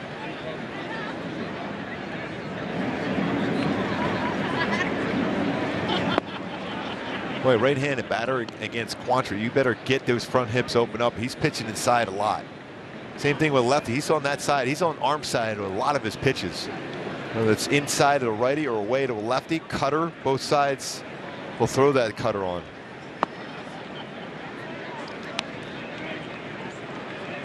Suzuki's laying off that. Now it's 3-1. This is a time now for Kurt. He's going to look middle third. And that's when he's going to try to drive one, maybe hit left center. Inside, leadoff walk. Suzuki knows the zone. Let's take a look at the pitches for Cal Quantrill. StatCast 3D powered by Google Cloud. See that percentage, rated about 88% fastball. That's his cut fastball. and his four-seam fastball. Changeup, about 9% curveball, 4. Batting average so far, the power, the swings have been mainly against those 2 types of fastballs. 1 on, nobody out. Tyler Wade, the batter, takes a strike. And Joe Madden, pretty much everybody raving about T. Wade, the bunting ability. But let's not forget, when Taylor Ward was a single away from the cycle, he came up right before him and hit that single to give Ward that chance. And he was swinging away 3-1, hit it hard for a base hit, hitting 268 and playing great defense.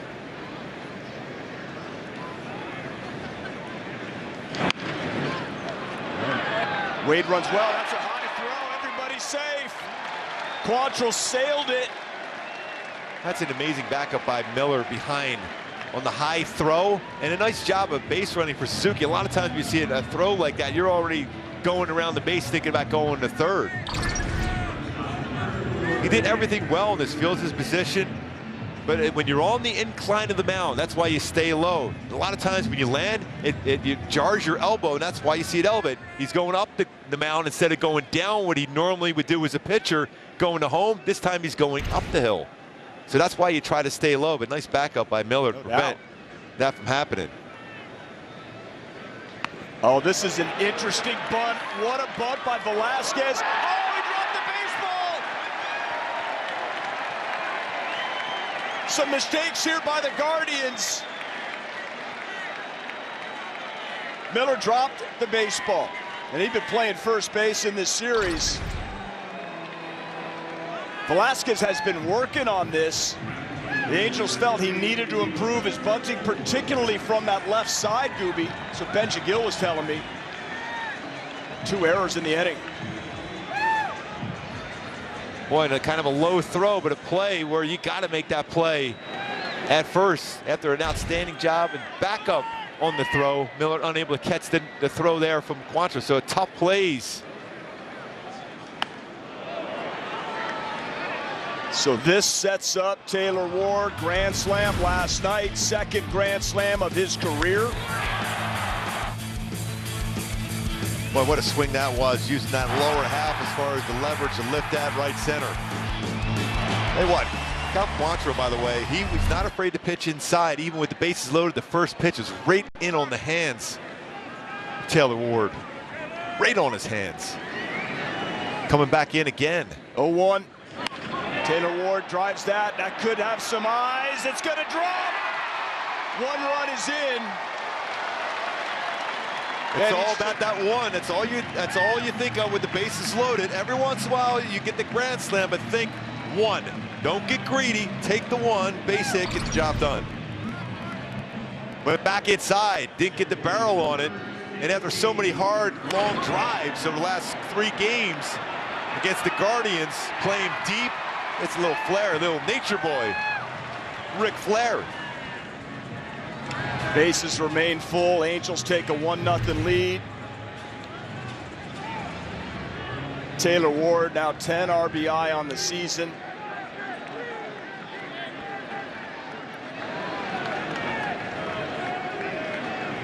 Still nobody out. I'm looking at the career splits for Quantrill against lefties and righties.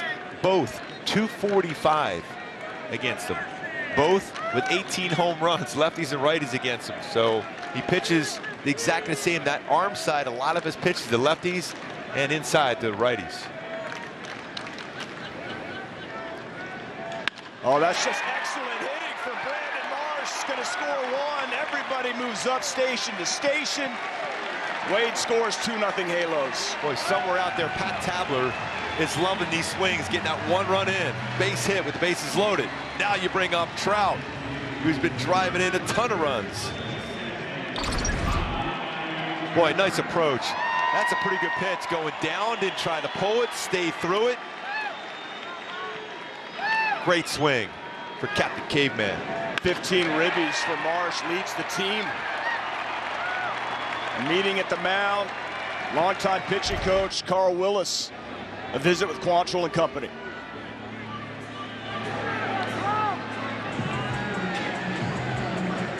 Mike Trout. So he pitched Trouty inside a lot of pitches. Trout not normally aggressive on the first pitch. But I wouldn't be surprised if he looked in and drove it a long way.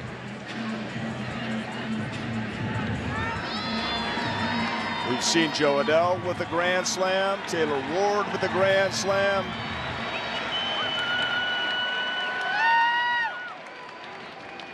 Trout has 6 in his career.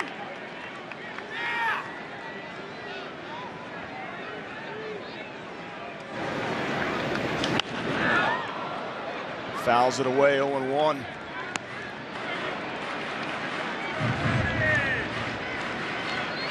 Halo's looking to put up a big crooked number here, bottom of the third. Sloppy baseball from the Guardians, couple of errors here in the inning. Trout and the Angels looking to make Quantrill pay right here. Stays inside. Do him a cutter first pitch. Back inside with a fastball. Trout looking lower third. Looking lower third to drive it in the air.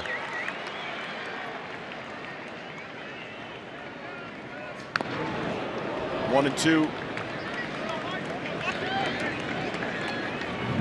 He's got good speed on the bases here. Velasquez. Ward. Marsh. All could fly.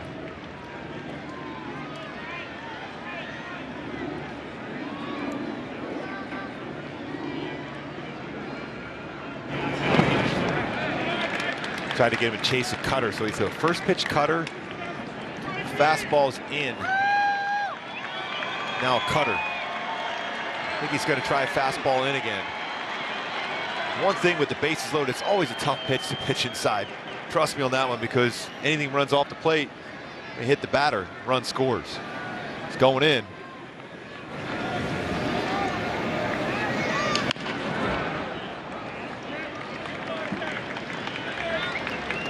Tell you what, he's pitching this. It's only 2 at bats, but he's pitched Trout pretty good. He's not allowing Trout to get his arms extended at all. Back in the first, Trout flew out to right field. He's hitting .365 coming into the game. 5 homers, 10 RBIs, 6 doubles. Got a quick glare at him. He's been pitched inside a lot. Doesn't do it often, but sometimes it's not a bad thing to do if you're Trout. Trout missed that Houston series with that contusion on his bottom hand. Full count. Trout. That's one. That's a double play. Yeah, that's a pretty quick turn by Clement. Wow. Run scores, no RBI on that for Trout. He stayed inside on him. So 5-4-3 retires. Look how quick he got rid of that baseball. Both. Yep, Miller as well. Not easy to turn a double play for Trout, especially an RBI machine. You're trying to get down there to beat that out. Fielder's choice would result in an RBI. A double play, you don't get an RBI. Nope. But it is 3-0. Jared Walsh looking to pick up Taylor Ward at third base with 2 down. Well, when you look at this inning, you'll take it, because one baseball that was hit hard was Brandon Marsh's. He got 3 runs on the board. See if he can add on.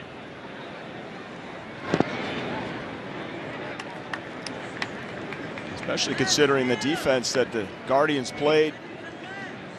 With the errors, for them to turn that double play as nicely as they did, it's a huge plus for them. They're on a 10-game road trip, and they've lost the first 6 away from Progressive. 2-1. Makes that backdoor cutter. Remember, he got Walsh looking on the backdoor cutter last at bat. It's going to maybe force Walsh to drive it left center. Kind of similar to what you saw with Brandon Marsh's swing. Just missed. 2-2. 3-1, excuse me.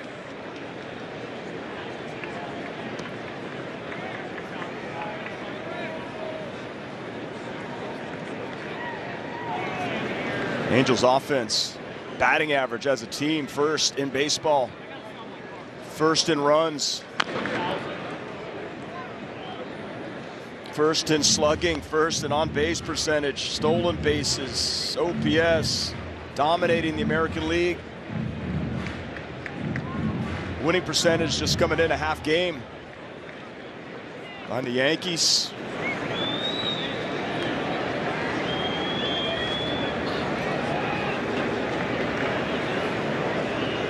Here's the 3-2. Missed that time. Got to bring that two-seamer. That was a tough at bat for Walsh. After a lot of pitches away, even a changeup before, there was a two-seamer at him to try to bring back the inside corner just off the plate. An excellent at bat for Walsh.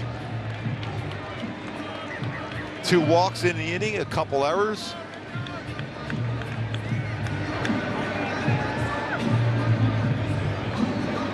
Terry Francona and Joe Madden had quite the battle as far as head-to-head matchups coming in. Madden had him by just 1, but he's increased that lead all time. There's Anthony Rendon, first pitch swinging. Straight ahead to Miles Straw. Well, 3 runs come in. Halos will take it. Could have been worse, but we head to the 4th. Now batting, number 5. Nice seats. $50 though. Hey, this dude got a seat for $20 on Game Time. Whoa. Download Game Time now. Come on, do it.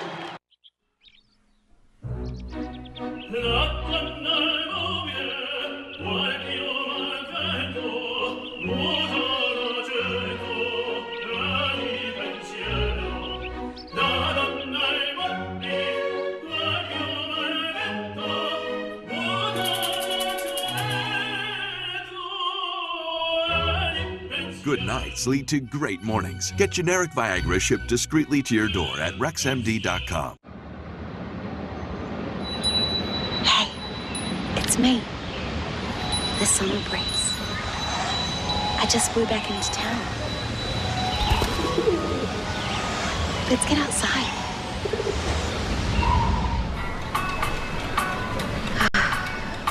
Much better.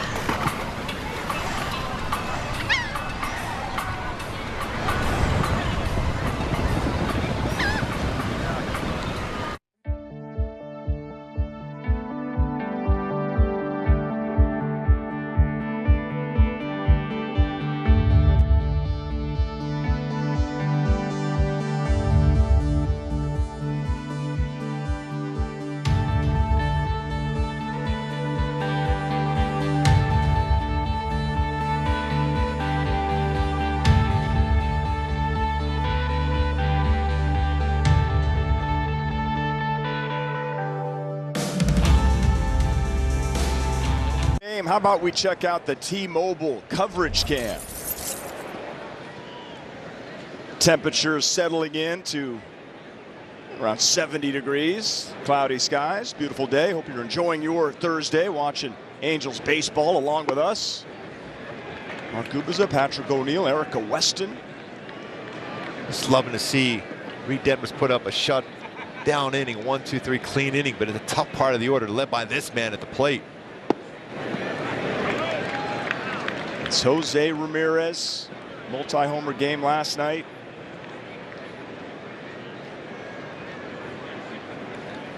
Closing in on 1,000 GPs. One away. Ramirez, line drive, Joe Adell turns around, makes the play. A little more carry at night, in the day as compared to the nighttime. The ball just kept drifting. Nice to see, though, that Adell was able to turn one way, turn the other, no problem.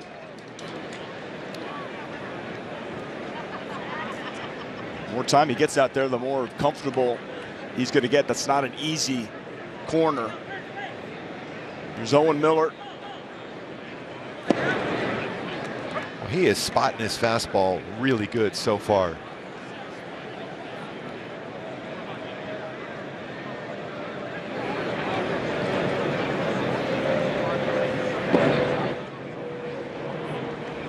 This would be right about the time that spring training would be over and these starting pitchers would be stretched out. Tend to forget that it was basically cut in half because of the lockout. So Detmers, you would think, would be right around that 90 pitch mark. 1-2. Even though that changeup was upstairs, it's still a separation in speeds from his 93, 95 mile an hour fastball to 85 on his changeup. I love the fact he's using his changeup today. It's been pretty effective. As Miller calls time, why do you think it's been such a low percentage, pitch usage for Detmers? He hadn't thrown it a lot, especially in college, not a lot in professional baseball. You got to gain trust in it, and that's where he's starting to gain it. And he's hearing a lot from people, and he knows. Even Perry Benassi has told me, and he's told him too. He says you got to just trust your changeup, use it more. And the more people say it's a good pitch, the more you're going to believe in it as a pitcher. Boy, you really need to bring a glove over there. Yeah, really that side tough of the field to see the baseball. He's thrown that changeup 6 times, so 9%. Keep in mind, 4% usage coming in the game, That's so right. That's doubled already. Great to see that. So 1 down. He's already retired Ramirez. But Owen Miller is having himself a heck of a year. It's early, but you come in hitting .450 with a slug of .800. That's up there with Trout and Ward. So Detmer against Rosario, remember a couple foul balls that way on fastballs when he had 2 strikes on him. He dropped a curveball. Does he try that pitch again here against a guy that's really swinging the bat well? .500 on base percentage as well, and count runs full.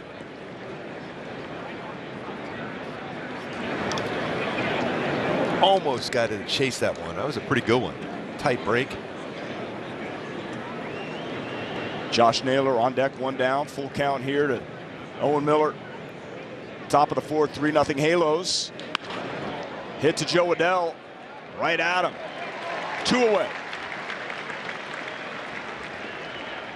So Adell's been busy in this inning. Brings up Naylor. Early in your career, Mark, we're looking at 2nd year for Detmers. Like, how long does it take, a young pitcher to really start to feel his stuff and his command and his confidence? And it takes at least a couple years. You need some successful runs because, you're a baseball fan growing up, so you're seeing guys at the major league level hitting the baseball, so you kind of give them too much credit. It comes down to, as a pitcher, especially a young pitcher, you're here for a reason. Your stuff is that good. Don't give those hitters that much credit. It's the hardest thing in sports is hitting a baseball. Realize your stuff is better than what they take to the plate, and it's hard to hit. Trust it and dominate with your stuff, and don't give them too much credit. Here's pitch number 75.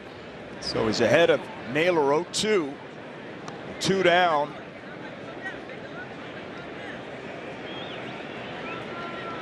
I always try to look to that magic 5-inning mark. And I'm not talking just 5 and dive, but just early in this season to protect that bullpen, get some length out of these starters. The 0-2. We got a guy there and a good one. So he's got 2 outs on 0-2 pitches. Good job by Reid Detmers. Jared Walsh with the pick. We head to the bottom of the 4th, 3-0 Halos. Getting outdoors is all about the experience, the thrills, the rides, the memories. We put that in a bottle. Clean ingredients like coconut oil, activated charcoal, and shea butter. Everyman Jack, naturally derived, outdoor inspired. What does shopping for contacts look like at Warby Parker? Well, just imagine your favorite brands, take away the hidden fees, and add free shipping. There you go. Save 15% on your first order of contacts at warbyparker.com. When it comes to contacts, Warby Parker offers dozens of brands, including Scout, our very own comfortable, breathable, and affordable daily lens. Learn more about Scout or save 15% on your first order of contacts at warbyparker.com. This is the planning effect. If Raina's thinking about retirement, she'll get some help from Fidelity to envision what's possible. Fidelity can help her prioritize her goals by looking at her full financial picture. Plus, they'll help her pick an investment strategy, one she's comfortable with. And with a clear plan to get to retirement, Raina can enjoy wherever she's headed next. That's the planning effect from Fidelity.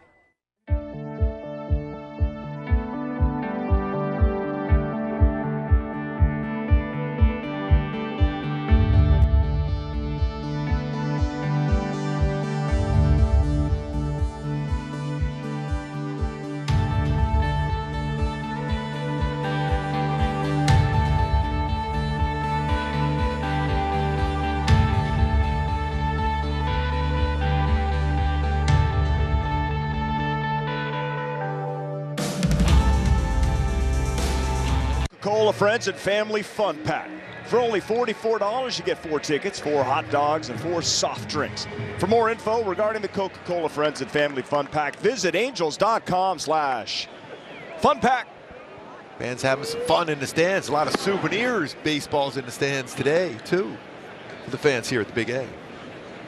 You asked me earlier in the series if I had ever caught a foul ball. I know you were setting me up because I'm pretty sure I told you my Dick Schofield story. Yes. Joe Adell, that's going to fall for a base hit. So the leadoff man on again. Really hasn't been a lot of baseball squared up today against Quantrill. No. You've never? But one of your brothers, yeah, you told me. I got him some tickets. We were in Baltimore. Not only he had got one, he back-to-back games of foul balls. We never, as my brothers, because we were at the 700 level at Veterans Stadium, unless you could, they were shooting Willie Stargell a cannon up there. No, there was no foul balls going up there, or home runs or anything. But so I used to look down and go, I don't know if I see the left fielder or right fielder, but no, so no foul balls ever. But he had back-to-back games of foul balls at Camden Yards. Where would he feature those baseballs? Was it something like a moment of one of the most prideful moments of his life? Yeah, because at that point I just started in this part of my career, and so I'm looking down at him. He's waving up, going, "Look, I got a foul ball." I said, for all those years we used to go to Veterans Stadium and never came close to one. Back-to-back days. You go out and buy a lottery ticket for me? You weren't pitching. Odell goes. Foul back. No, I was up at the broadcast booth. Oh, you were in the broadcast down. booth. Yeah, waving down at him. Jeez.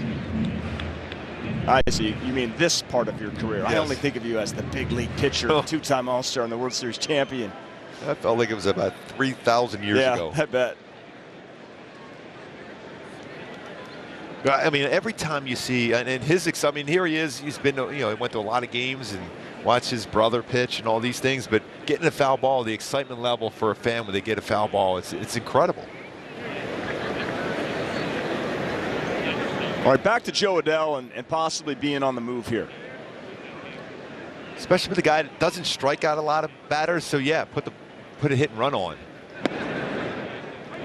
He's more of a contact guy. Only 6 strikeouts coming in the game in 16 innings, 7 walks for Cal Quantrill. So the baseball's put in play, and a lot of times with his cutter, it's soft contact, so you can easily advance. And if you have the infielders moving, better chance he can find a hole. So here's the 1-2.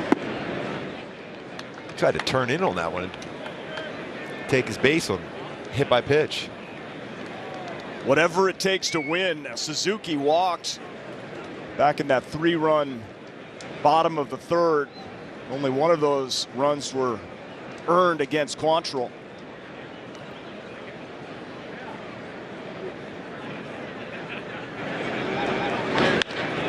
By the way, to describe for the fans at home, they have probably never seen Veterans Stadium in Philly. It'd be equivalent to sitting on top of the Honda Center looking in, watching the game. It's that far away. That's how far I was trying to get a foul ball or a fly ball. Yeah, that's me. Hey! Where were you when you went to the World's 1980 World Series? I had good seats on that one. Wow. I was right behind the dugout for That's that one. That's incredible. The only game I ever went in my lifetime with my dad. Only game ever. One of my favorite stories. Check on Adell. One of the fastest runners when you're looking at, percentile in Major League Baseball. Joe Adell ranks right up there. Feels like he's going here. Sure does. He's got 2 pickoffs in his career. Quantrill, though he has allowed 19 stolen bases in 21 attempts. Base stealers this year, 1 stolen base in 2 attempts. Benji Gill over there having a chat with Adele. 2-2. Is he on the move? He is not. In there, got him looking. Got him with a cutter. So what do you think he thought that pitch was going to be? I thought he was thinking of the inner half of the plate, trying to turn on it. Sometimes you're trying to cheat on the inside part of the plate. A cutter like that will freeze you, because normally that's a perfect spot for Kurt Suzuki to hit that ball hard. But I think you got, as you get a little older in the game, you kind of cheat in zones. And I think he was looking inner half on that when he got frozen on a cutter.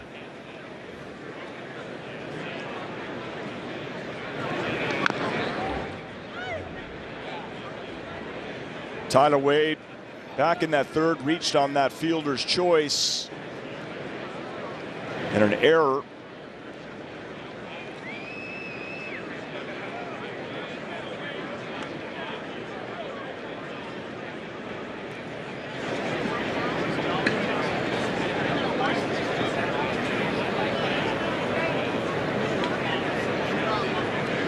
Joe Adele's on the move.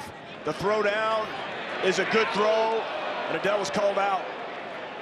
Austin Hedges has a very good throwing arm. He's thrown out 25% of base stealers this year, 32 in his career. They're checking. Ray Montgomery on the horn, but what sure looked like it got him from here.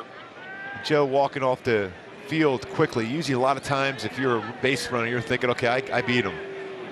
Yeah, no challenge, got him. What a throw by Hedges. How quick this pop time and release, a lot on the throw. Got him on the back leg before the front foot got in. See right there, just before the foot. That's a lot on the throw. Pop time was excellent for Hedges. Too close to challenge. It was so close.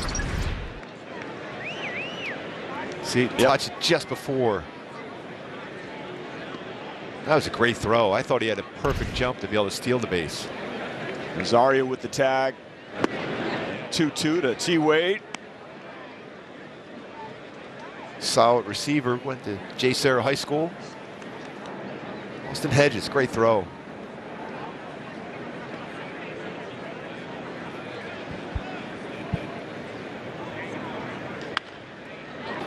Wade pokes that to left field. And Mercado is there for the third out. Nothing for the Angels in their half of the fourth. To the fifth. Halos lead 3-0.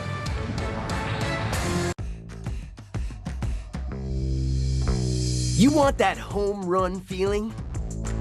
Then step in the box and let it rip. Get ready for the Major League Baseball Junior Home Run Derby. Compete in your communities and swing your way to the 2022 Junior Home Run Derby Final during MLB All-Star Week in Los Angeles. Get your community involved by hosting a local derby. Sign up for free at jrhrd.com.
Well, it's a gorgeous day. Jealous, certainly, of them at the beach, but happy to be here, of course, at the Big A. Hanging out with Gooby. Angels lead the Guardians 3-0, top of the fifth inning. You know, Mark, I think we've done a pretty good job sticking to just Guardians. Yes. By the way, I've been visualizing that beach and how sunny it is because we're going to be a little bit chilly in Chicago, yes, from what I heard.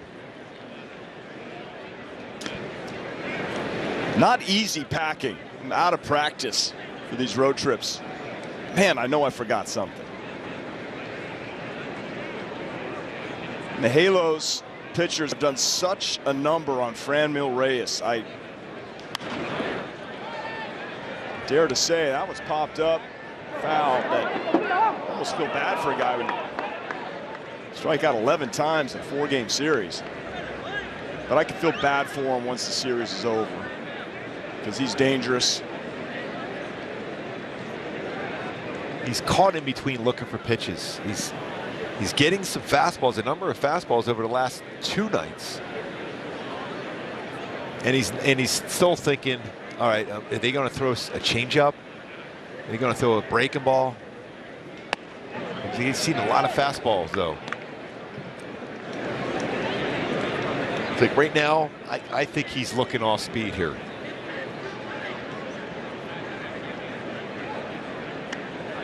So here's Reid Detmers, 2-1. To Reyes off the end of his bat, center field, Brandon Marsh. He had it all the way, 1 away. And that's a fastball under normal circumstances. He might hit a mile, but he was looking. He's caught in between. Most hitters, when they're struggling, they're caught in between pitches, and it's tough.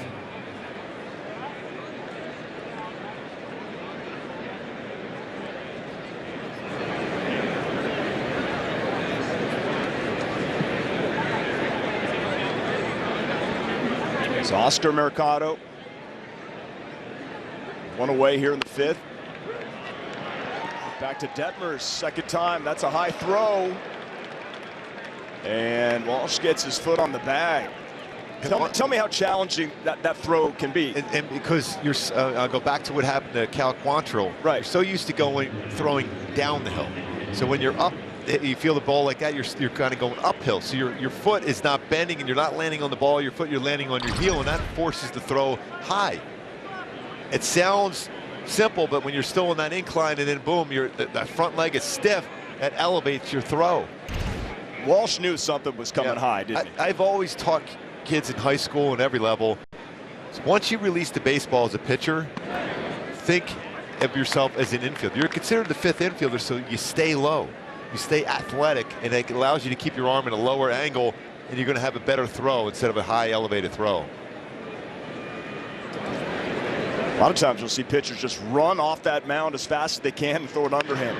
Austin Hedges drives that one left center. Brandon Marsh is on his way. That one is gone. Hedges, who has struggled mightily against the Halos, puts the Guardians on the board. It's now 3-1. Well, he's had a pretty good inning when you think about it. He threw out a base stealer, Joe Adell. Now he hits a home run left center here. Third home run that Reid Detmers has allowed this year, all 3 versus right-handed batters. Just like that, some scrambling in the bullpen. Hard of the plate, not many. And that's the one thing we talked about, go-tos with Reid this year. Some fastballs have been hard to the plate. That was really the first one all afternoon for him. See how quickly he can adjust. Nice first pitch. Yeah, gets the call. Solid effort so far. Some Hedges. I jumped on that one.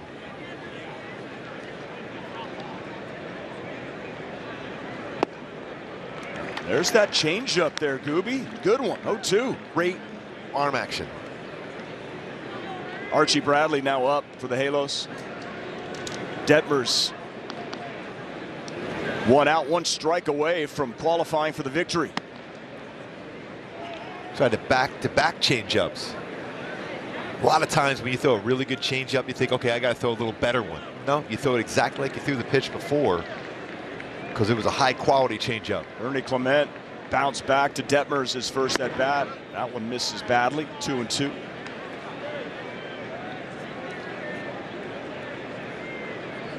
Detmers wants to think about that after missing on that curveball. Suzuki comes out as well.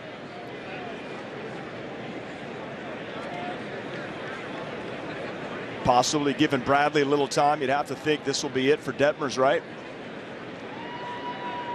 considering the pitch count, 87. Fourth start of the season. I think if he get it out here, I think Joe Madden will give him a shot to go back out there the sixth. Love it. And he gets it. Tyler Wade, all glove, shows Detmers the love. He gets through 5. 1 run comes in on the Hedges solo shot. T. Wade has had it working all season in his first year as a Halo. We head to the bottom half. Every time he takes the field, he competes not only against the other team, but against the toughest adversary, himself. MLB Tonight, where the best outdo their best on MLB Network.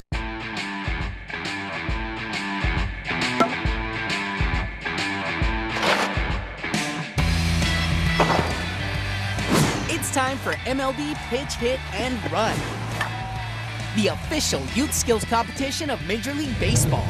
Sign up for free for a chance to play your way to the 2022 Pitch, Hit, and Run National Finals. Visit pitchhitrun.com today.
Guardians 3-1. Andrew Velasquez steps into the box for his second plate appearance. Takes low from Cal Quantrill.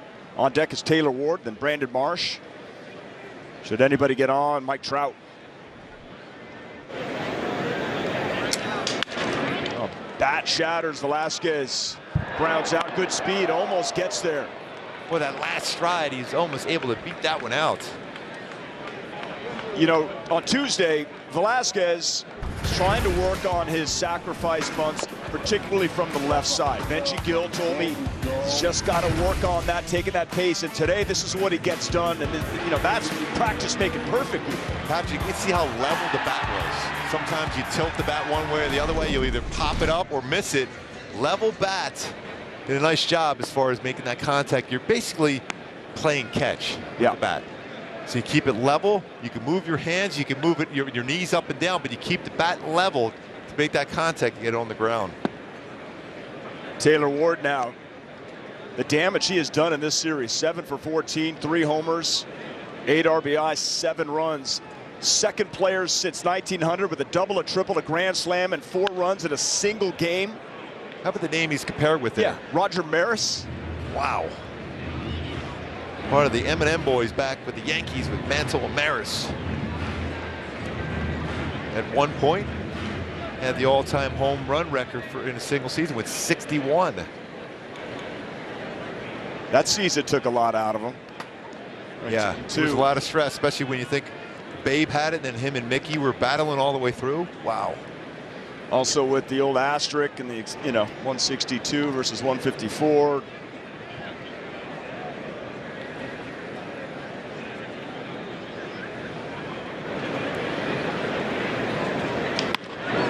Ground ball to short. Rosario throws across, 2 away. I'll tell you what, there's no comfortable at bats against Cal Quantrill. He runs the fastballs in. There really hasn't been many baseballs squared up in this game against him. One was a good swing right here. Brandon Marsh had a nice swing going away left field for an RBI single with the bases loaded, but he's run the fastball in on righties 2 outs. Yeah, Mike Trout came up with the bases loaded, hit into a double play. Brandon Marsh picked up that RBI single. It's 15 on the season. And the thing is, it's tough to get out of the batter's box on the slow ground balls because he's running on your hands. So you're kind of having a tough time getting out of the batter's box. It happened to Adele, happened to Trout, happened to Velasquez.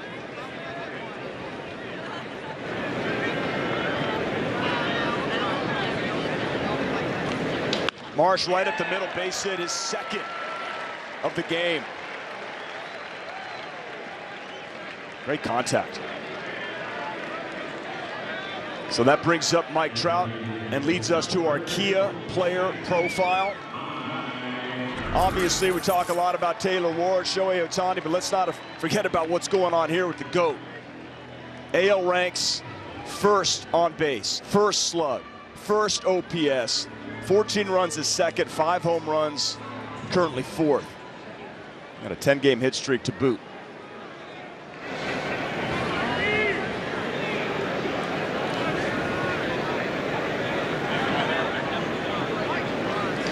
You can see by that high leg kick, you usually could probably steal a base against Quantrill. But with Trout at the plate, Brandon Marsh is already in scoring position at first base.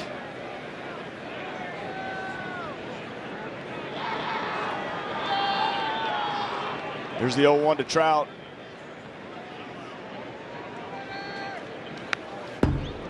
That was his best pitch to drive, and he fouled that one straight back. And he's frustrated to walk around out of the batter's box on that one for Trout. He had his pitch, and he fouled it straight back. Back-to-back sinkers.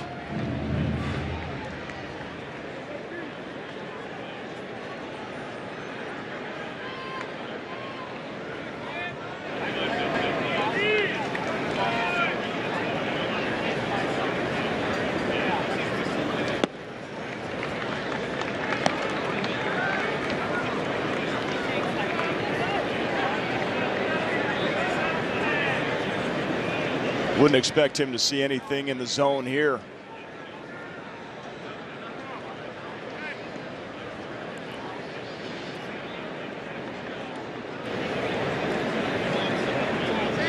If he does, it would be a mistake.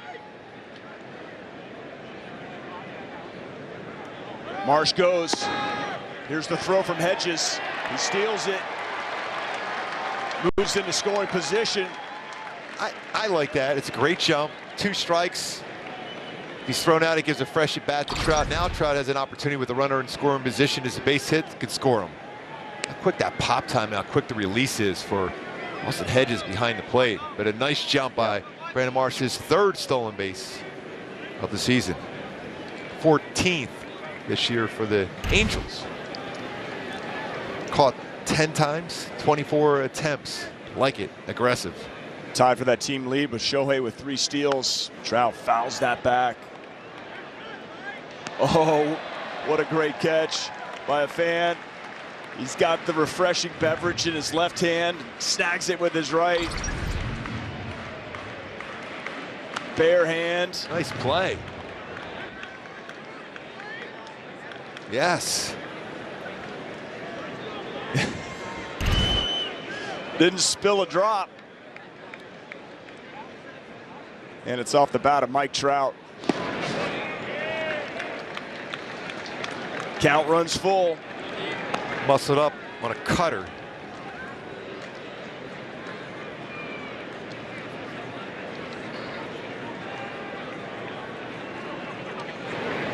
Got to believe he's going to run a fastball, try to go fastball inside or cutter. It's going to be some form of a fastball here. Great speed at second base at Marsh. 3-2, 2 outs. Little at bat, draws the walk. He just has complete, total control of the strike zone. He knows the patterns he's tried on him. He's the cutter away and fastball in. So you know that pitch is going to have a tough time, especially when he throws a 2-seamer like that. It's going to be tough to keep that in the zone, especially if it starts in the inside corner. Takes it, draws the walk. Jared Walsh now the batter. Walsh 0 for 1 with a strikeout and a walk.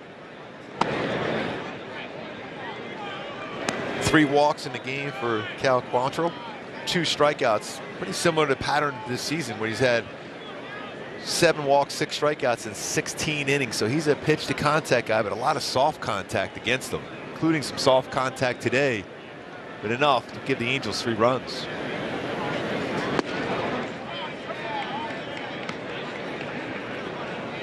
Brandon Marsh has figured him out. A couple well-hit baseballs, 2 hits for Marsh against him. He's in scoring position at second. Angels with 3 in the 3rd. Guardians 1 in the top of this 5th inning. Angels have scored first in this game, and when they do, very successful, 10-2 on the season.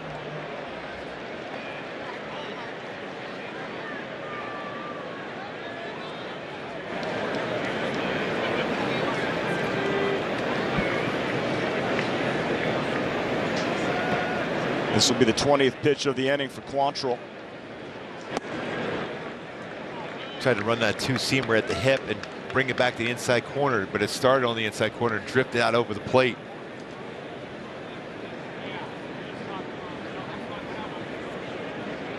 It's a big at bat here for the Halos and Jarrett Walsh.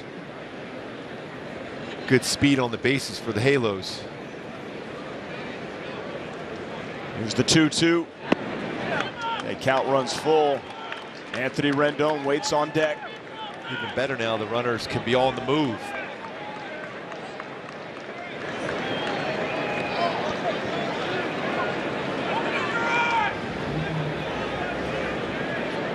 Imagine he's going to see that cutter here. Runners go. Ball strikes out. Quantrill gets out of it. Angels strand 2. They lead 3-1, and we head to the 6th.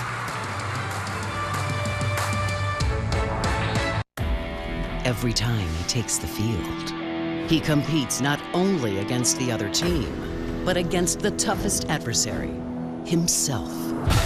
MLB Tonight, where the best outdo their best on MLB Network.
Play sense. Reid Detmers had his fastball working that upper plane. That one, a fastball 94 miles an hour, gets that eyes trained upstairs and then starts to curveball the exact same plane and drops it below the zone at 74. Separation of 20 miles per hour, but kept that same eye level to get a swing and miss on a curveball. Excellent effort today by Reid Detmers. Going 2 hits allowed, 1 walk, 4 punch-outs in 88 innings, 88 pitches in 5 innings. Yeah, solid job. Yeah, no doubt. 60 strikes out of the 88 pitches. Got ahead of the hitters. 10 for 18 were first pitch Ks. He did go deep on some hitters, like with 8 pitches to 4 different batters, 11 to Rosario alone in the 3rd, but that brings in Archie Bradley. Earned that save Sunday, his last outing. That crazy game when the Angels led 6-0. Orioles climbed all the way back to tie it. They were going for the sweep. The Angels hang on for a 7-6 victory. And they've stayed hot ever since. Lead 3-1 here. Knuckle curve for a strike first pitch from Archie Bradley. Miles Straw. Very dangerous. Oh, Rendon, look what I found. Well, he's been busy this entire homestand. Rendon retires him.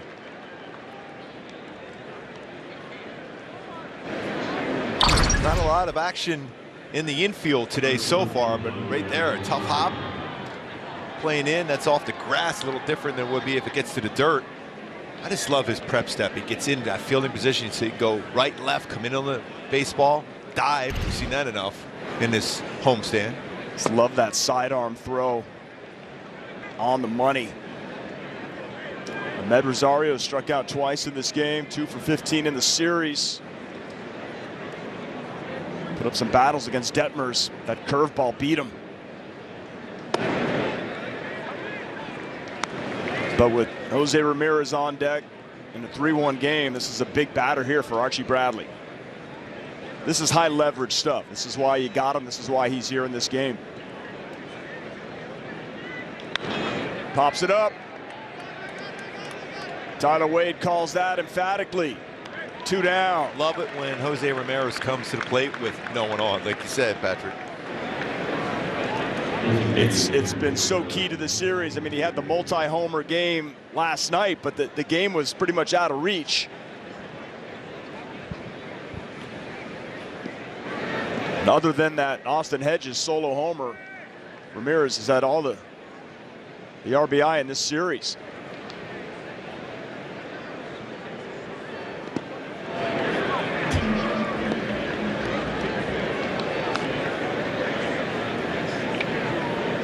Cleveland goes on to Oakland to finish off their 10-game road trip. A's off today. Seattle lost earlier to Tampa.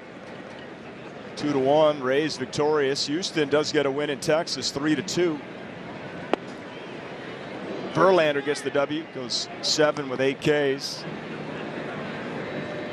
Yeah, he's bounced back from that Tommy John. It's like Noah Syndergaard, those two locked up against each other the 3rd game of the season.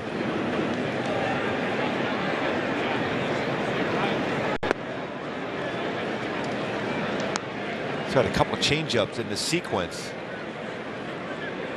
Tried to get a very hot hitter to expand his strike zone, has not chased. He'll be swinging 3-0. Well, thankfully he wasn't swinging. Yeah, I know that was Thank you for that. Wheelhouse. Jose Ramirez, most extra base hits in baseball since 2017. Absolute superstar in the game. Boy, that's a great sequence, and that follow through hit him. Knocks off the mask of Kurt Suzuki. Change up after a fastball. Great arm action by Archie Bradley on that. Way out in front. Ouch. Boy, in this game already for Kurt Suzuki. Knocking the mask off, got hit right in the hand on a follow through, his catching hand, and a couple foul tips. Big pitch here, 3-2. Oh, got Alomar, got a piece of him.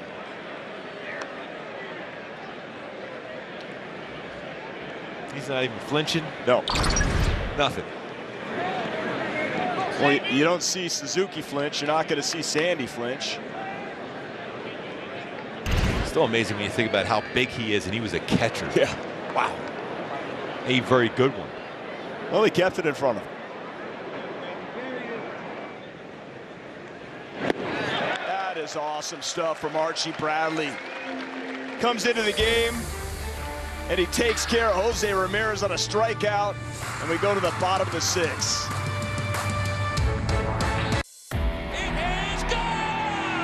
Every time he steps up to the plate, goes into his windup, or runs one down. Oh, you won't see a better one than that. He competes not only against the other team, but against the toughest adversary, himself. tonight, where the best outdo their best on MLB Network. Join Kevin Millard. I'm just a dude that loves baseball. And Steven Nelson. I'm nervous as hell, man. On a quest for legends worthy of the sacred prize. You thought I lost my mind, but it's unpredictable baseball coverage that will have you on the edge of your seat all season long. So keep it locked here on MLB Network all day. Swing into action and join the adventure on Intentional Talk, only on MLB Network. Let's watch some baseball.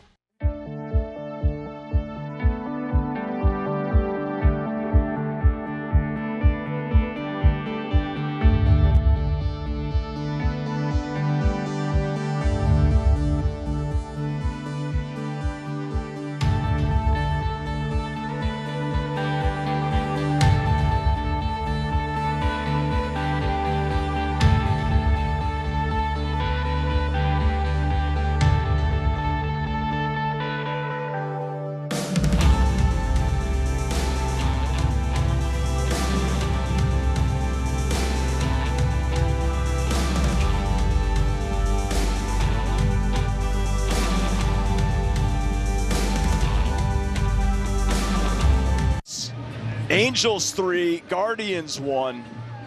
This has been a well-pitched game. Cal Quantrill, he's been tough. Only the one earned run. Did have an error. There's a couple of errors in that. That 3-run third for the Angels against the Guardians. Anthony Rendon leading off.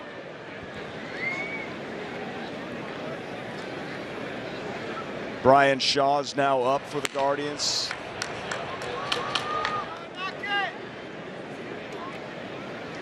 Well, he just stays inside, whether it's his cutter or sinker on right-handed batters.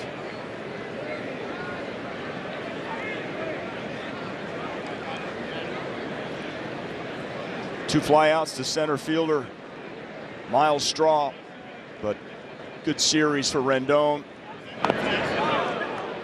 Straw, a lot of walks.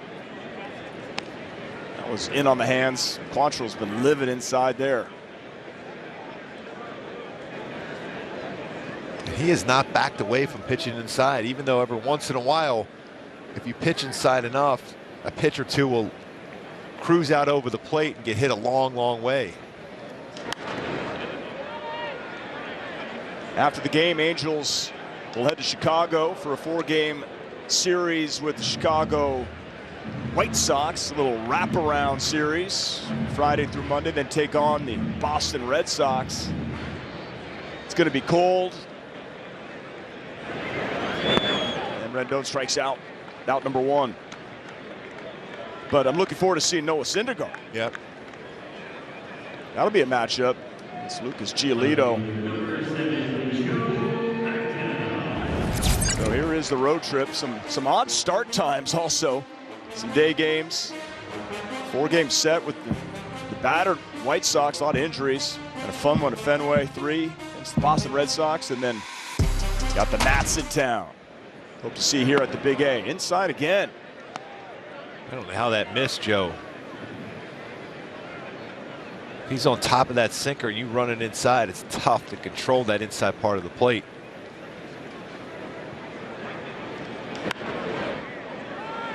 Adele just misses, fouls it back. Adele singled. It's caught stealing back in the 4th.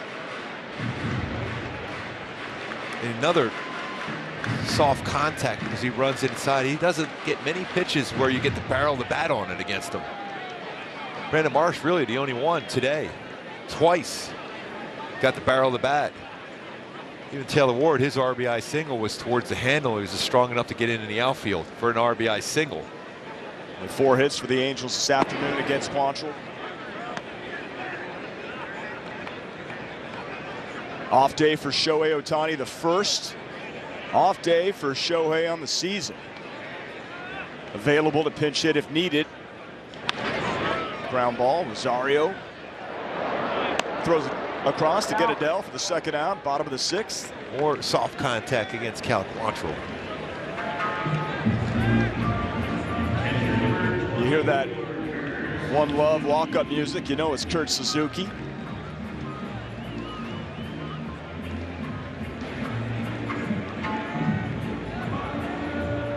Kirby got him looking on a cutter last at bat, looking. Imagine if he's getting a cutter now, he's going to make a pass at a first pitch. Almost the same spot. Another cutter.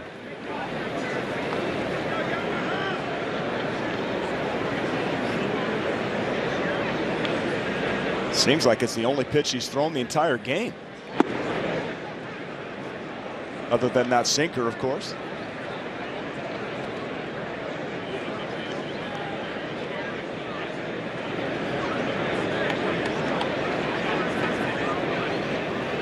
And the 1-1. Line drive, one hopper over to Rosario. Cal Quantrill's really locked in right now. And 4 hits against him. That ends the 6th. Top of the 7th coming up. Angels lead the Guardians 3-1.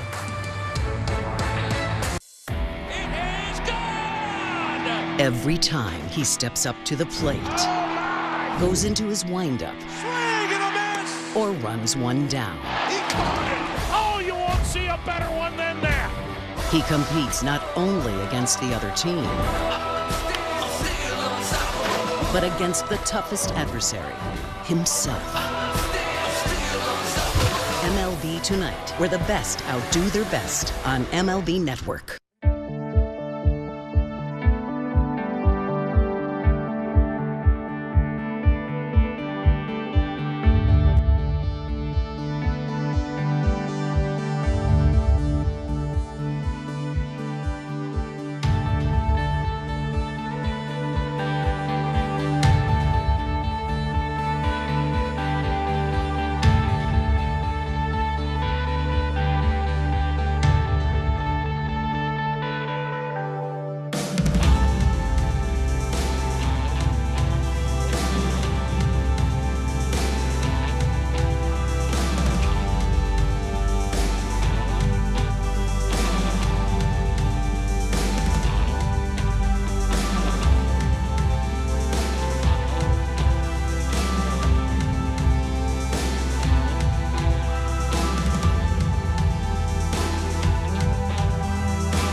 Angels baseball on Valley Sports is brought to you by Hyundai.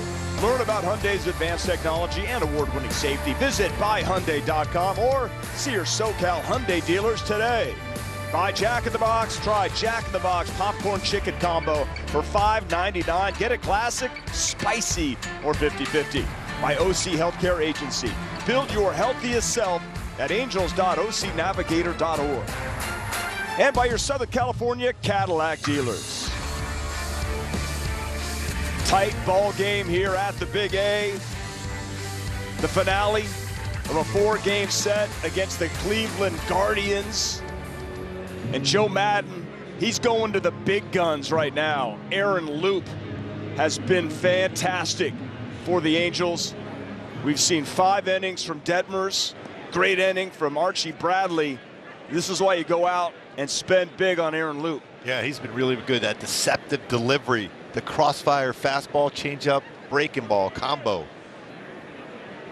Cleanup hitter Owen Miller. It's that release point, that funky delivery. It makes it look so effortless. It's got to be a good bowler, by the way. Yeah.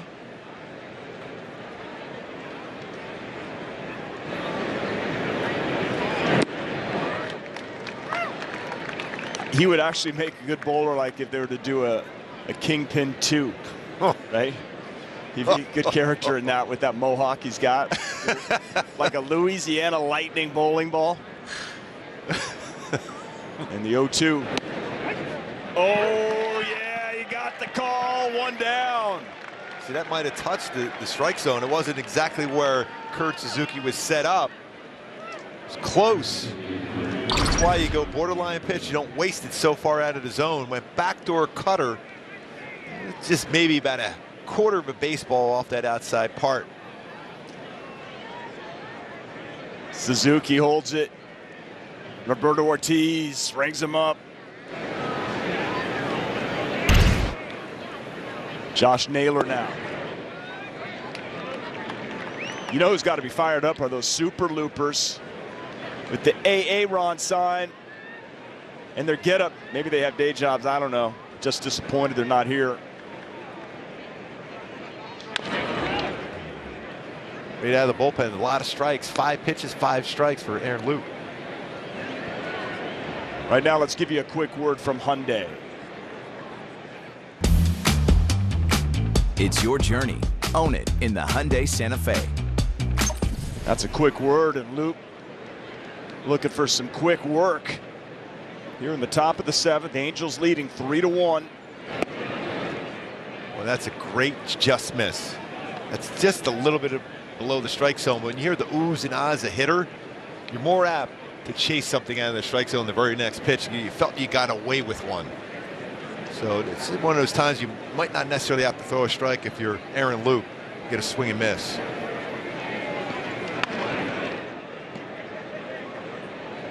Naylor was late on that one. Bullpen so key to the success of any team. Perry Manassian solidifying those guys out there. Bradley, Loup, Tepera. 1-2. Got him! 2 down, back-to-back K's looking. Paints a fastball, another borderline pitch going his way. When you're throwing a lot of strikes, you get those borderline calls. One little Madonna, borderline, gets a strikeout.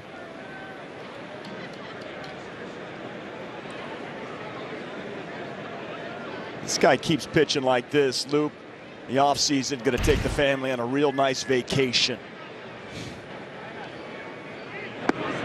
Isn't that a Madonna song? I don't know. Maybe that's the Go-Go's. Yeah, could be.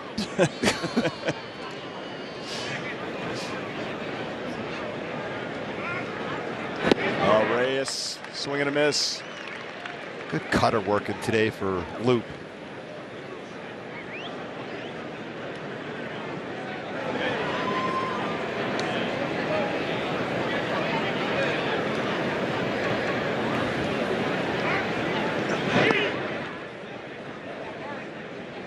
Loup and Tepera, former teammates, great friends. Loup rocking that mohawk because his son said, let's get matching mohawks. What a year with the New York Mets, led baseball, ERA.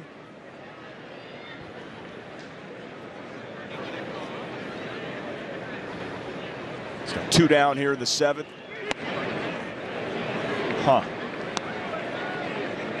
You got a couple pitches called outside part of the plate, inside part of the plate, a little off there. That time he got more of the strike zone and was called a ball. Dangerous pitch against a powerful hitter here. That's a great pitch. Great, that's a pitcher's pitch. Yeah, well, listen, let's be honest, Ortiz missed the one before. And so Loup gets that call. Reyes has struggled. A lot of Ks in his game this series. Not a K, but a deep fly ball. Marsh checks the wall and makes the catch. Aaron Loup comes in, does his job. We head to the bottom of the 7th, and we stretch. To the track, to the wall. He made the catch. Catch your team. Oh, what a play. My team. He leaps and makes the catch. Every team. As good as it gets. Only on MLB Network. It is gone! Every time he steps up to the plate, goes into his windup, Swing and a miss! or runs one down. He caught it! Oh, you won't see a better one than that! He competes not only against the other team, but against the toughest adversary, himself. MLB Tonight, where the best outdo their best on MLB Network.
6. Check it out. You got to be here. Angels take on the Nationals 6:30. First 25,000 fans receive a Rendon shirt courtesy of Bally Sports West. Check out angels.com/promotions for all the giveaways. Here it is, Gooby. This is fantastic. Love it. Nice. Is this him? This is him. Look at the official little beauty mark there from Anthony Rendon. That's got the back, got the number. And it's against the Nationals. Yes, it's perfect. So check us out. Do I get to keep this?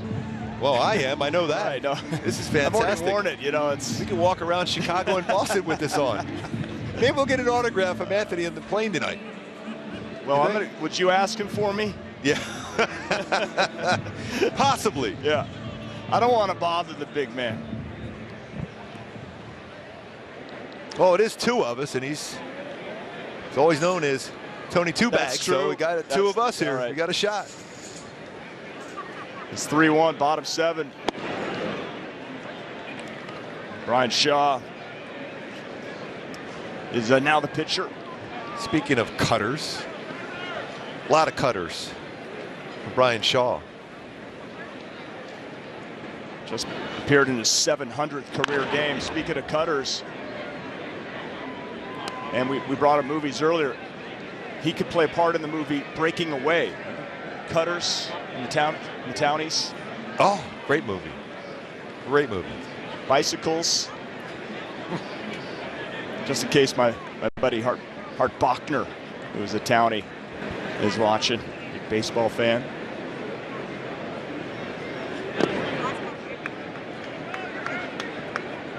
I don't think anybody in the truck is old enough to remember the movie Breaking Away. Yeah. Refund? Refund? Come on, there's somebody out there that's with me on this.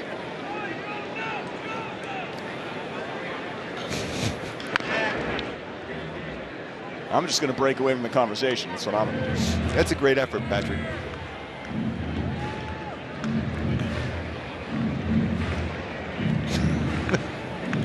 Have I not got the name of the movie right? What am I doing wrong here? No, my memory is fading away. But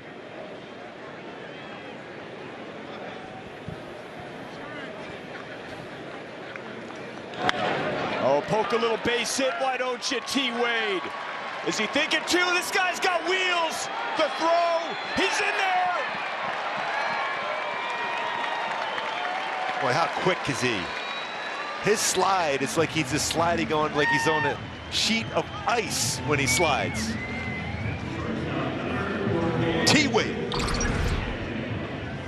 Break a ball that stays upstairs. So used to seeing those cutter, just punched it left center. And he's thinking extra base hit. As soon as he hits it, that's the only way you're going to be successful getting there to second. A strong throw, too, to second. It slides in there. Captain Chaos. Hand on the bag. And so remember we showed you earlier Velasquez working on the sack bunts here from the left side. That's going to get him over. That works just like a bunt. Very productive out. Nice job. He'll get some high fives when he gets into that dugout. Squid getting the job done. That brings up Taylor Ward. I mean, this is a huge run at third base right here. I mean, you're looking to finish off this homestand 5-2 and sweep the Guardians before you hit the road for 7 through Chicago and Boston. Enormous run. And this is the man you want up there. Infield in. Improves your chances of being successful as a hitter, getting a base hit. You mentioned Ward RBI single back in that third inning.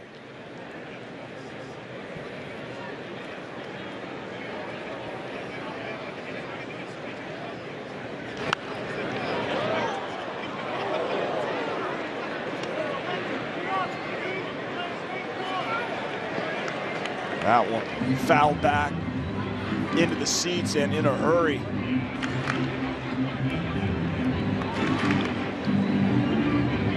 Three-1 Angels, bottom 7, 1 down, runner at third base. A lot of speed. Think sac fly here. Even something shallow. Wade's going to be going.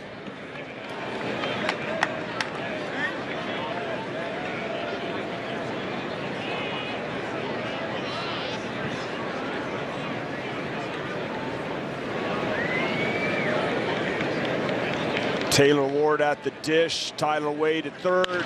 Ground ball. Not going to have a chance to get the run. Taylor Ward drives in. Tyler Wade. Angels get the run, take a 4-1 lead. A little bit of a bobble. Some breaks today for the Angels against the Guardians. By the way, I'd love to have a slide off between Trey Turner and Tyler Wade at some point, the way they slide at home plate. I mean, Clement, he bobbled it. Do you think he had a shot? Yeah, you got to be real quick. When you see that speed of Tyler Wade, you know you have to be quick on the transfer, unable to make that throw. So he ends up getting an RBI out of it. Another RBI for Taylor Ward driving in Tyler Wade. Look at that slide. I'll tell you, we got to have a slide off. Oh, he's just been on fire. Brandon Marsh, another knock, solid contact. That's 3 singles in a row for Marsh. Bringing up Mike Trout. 3 hits in the number 2 spot last night. Shohei Ohtani, the number 2 spot. 3 today by Captain Caveman. So once again, the top of that Angels batting order, 1, 2, 3, accounting for 3 of the 4 runs here this afternoon. Trout 0 for 2.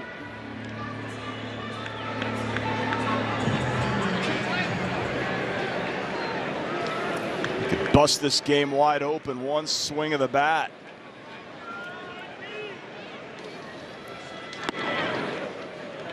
Bottom line, Patrick, good teams take advantage of the opponent's mistakes, and that's what it's been in the game today. You score 3 runs in the 3rd inning with the help of their defense, but the Guardians, same thing here. Might have had a play at the plate, but it was all that speed for Tyler Wade created that run. Creating that chaos. I hear you, Patrick. Shaw being careful here with Trout. Jared Walsh on deck.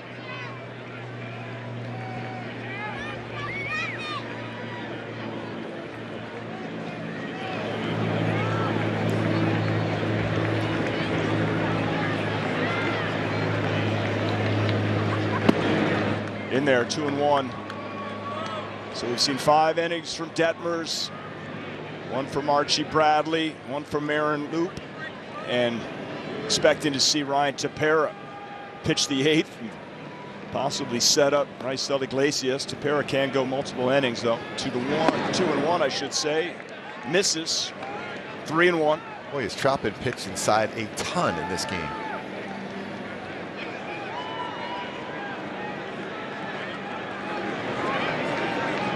And you live inside, you're going to make a mistake at some point on the inner half. And that one gets to the backstop. And it's ball 4, 1st and 2nd. 2 walks today for Trout. That on-base percentage up. Yeah, much like the Angels don't want Ramirez to beat them, they didn't really want Trout to do too much damage here this afternoon, but it's been the rest of the team that pick him up. Jared Walsh steps in. He's 0 for 2 with a strikeout and a walk.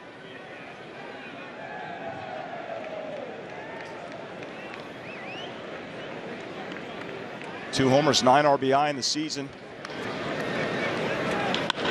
First pitch swinging, line drive, right to Reyes, position there. But Tyler Wade, he's got that speed. He earned this run. He got the double, he got the 3rd on the sacrifice, and he scores the run. It's 4-1 Halo. Now batting, number 5. Nice seats. $50 though. Hey, this dude got a seat for $20 on Game Time. Whoa. Download Game Time now. Come on, do it.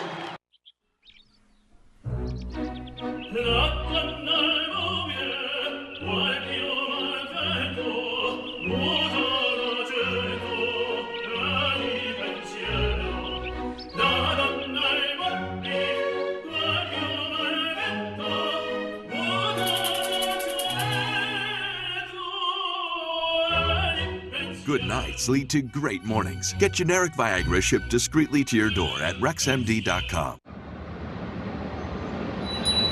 Hey, it's me. The summer breeze. I just flew back into town. Let's get outside.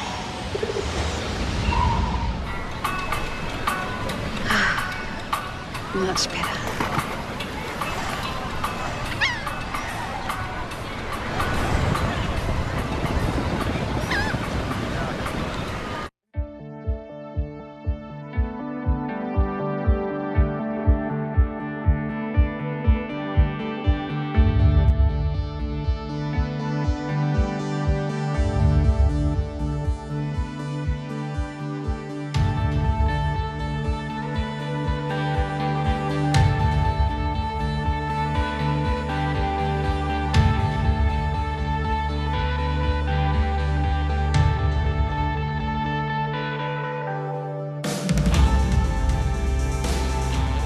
Visit to Angel Stadium, buy and manage game tickets, unlock offers, access, exclusive content, so much more. Download the MLB Ballpark app today. Today? Today. And it's been a good day so far. This one not as easy, necessarily. Is he working some cotton candy? Oh, it's a pretzel. Oh, I'll be right back. Newbie. Goodbye. No, I need you. No, pretzels. It's my spinach. It's my Popeye. That's my spinach. We got people that can get you a pretzel. Stay. Ryan Tepera. And this has been some game just set up for the bullpen. Last outing, just 8 pitches. He was really locked in. Bit of a bounce back game for Tepera last outing. So here's a pinch hitter, Richie Palacios. He's had a big series. Really has. That was first major league hit. Game 1. 2 knocks in that game. Nice catch last night. No Stephen Kwan in this series. So Palacios made his MLB debut. Remember, his hits, especially his first couple, were right to left field on the line.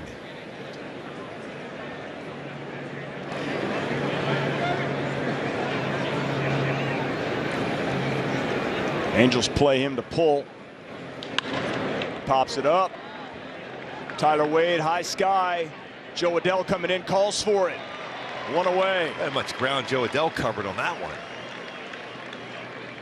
This play there from Adell. For that, we'll give you a quick word from Kia.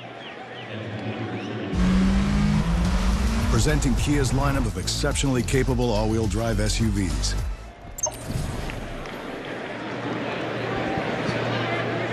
Top 8, 4-1 Halos leading the Guardians. Austin Hedges, solo home run back in the 5th inning. He had been 1 for 30 in his career versus the Angels till that point.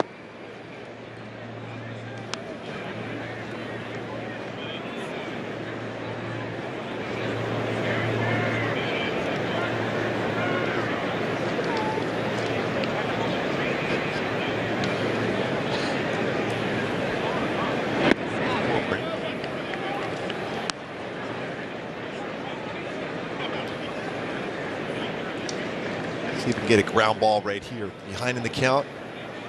That good cutter. Sinker down.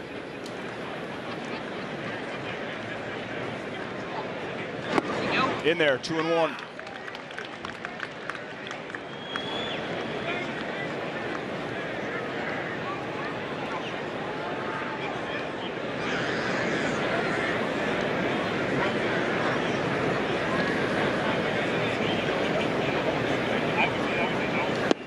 Good spot. If you make contact on that one, it is going to be on the ground.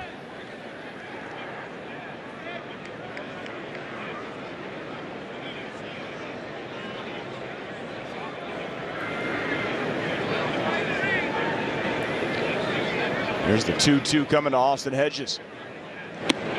Count runs full. At this point now, if you're Ryan Tepera, you're thinking, I'm going to make him swing the bat here. Have to be in that challenge mode.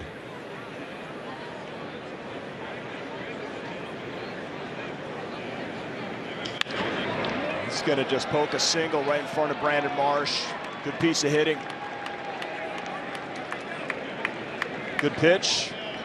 Yeah, that's what you want to do. You want to make him swing the bat strong enough to be able to punch that into the outfield. We saw how strong he was when he made contact to left center out of the ballpark.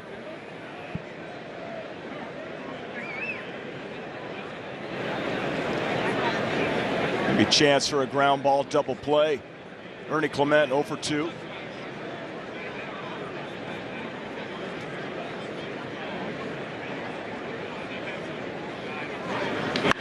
Line drive, Joe Adell right to him. Those are tough, but he makes the play. Notice that Joe Adell is playing a really shallow left field throughout this entire time he's been out in the field, whether it's today or in games in this series. And I like that because that tells you he feels more comfortable going back on the baseball than he is going in on the baseball. So it's good to see him. He takes away a base hit. If you're playing in your normal outfield position, that's going to be a hit, but he's playing shallow and right there. And he shows that coverage he can have with his speed running on that one pop-up to start the inning. So a couple good plays by Joe Adell out in left. How much of that comes from pregame scouting and coaches and where to position these players? And just trying to figure out exactly how comfortable you are, whether you go better going in or out. Hedges takes second, indifference. That might be a stolen base with a 3-run lead here. I think it's a stolen base for stolen Hedges. Base. First of the year. That's what I meant to say.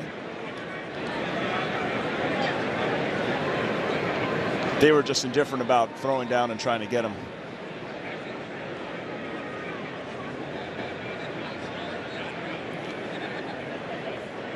Miles Straw 1-0.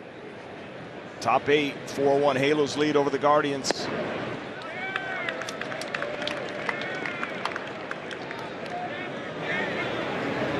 It's really the Angels pitching has locked it down when Cleveland's got into scoring position.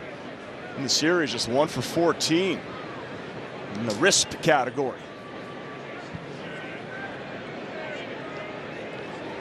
Keep in mind, coming into this series, they were really good.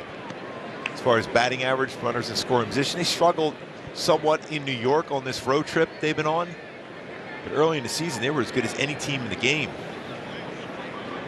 You got to go down to the quality of pitching so far for the Angels in this series. Cleveland had the top batting average in baseball when they showed up. Now the Angels have it. 3-1 now.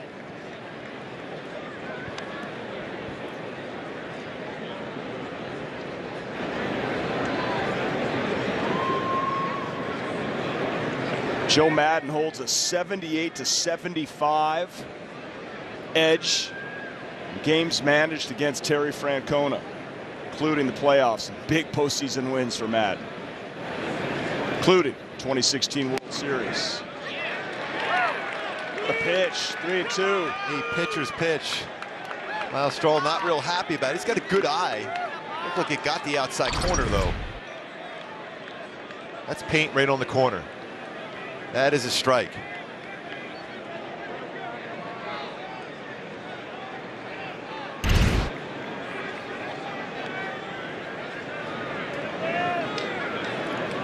Austin Hedges at second base. 2 outs. Full count pitch.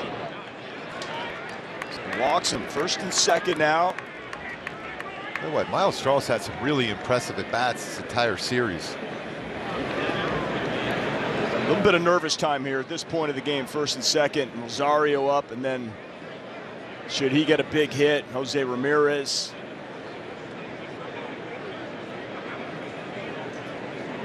Could the conversation be, you got to get this guy? Yeah, your mindset is you got to make a good pitch right here. Joe Madden calling down to the bullpen right now. Would imagine maybe get Iglesias up. No, Jimmy Herget. Yeah, because Jimmy Herget can get loose quickly. That's the reason why. Slim. See it.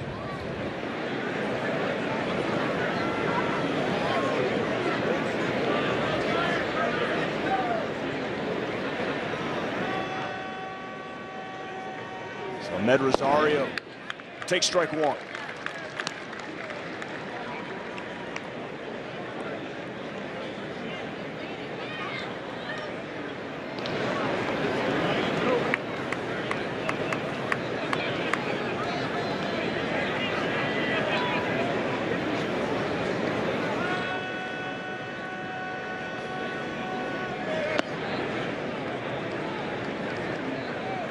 What are you feeling here, Gooby?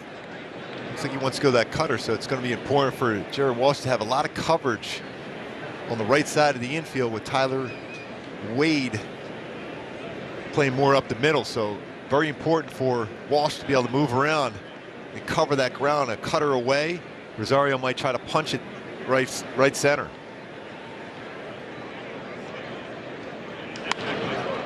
Gets that one up in the air. Brandon Marsh coming in. And Tepera gets it done. That's a hold for number 52. Angels lead 4-1.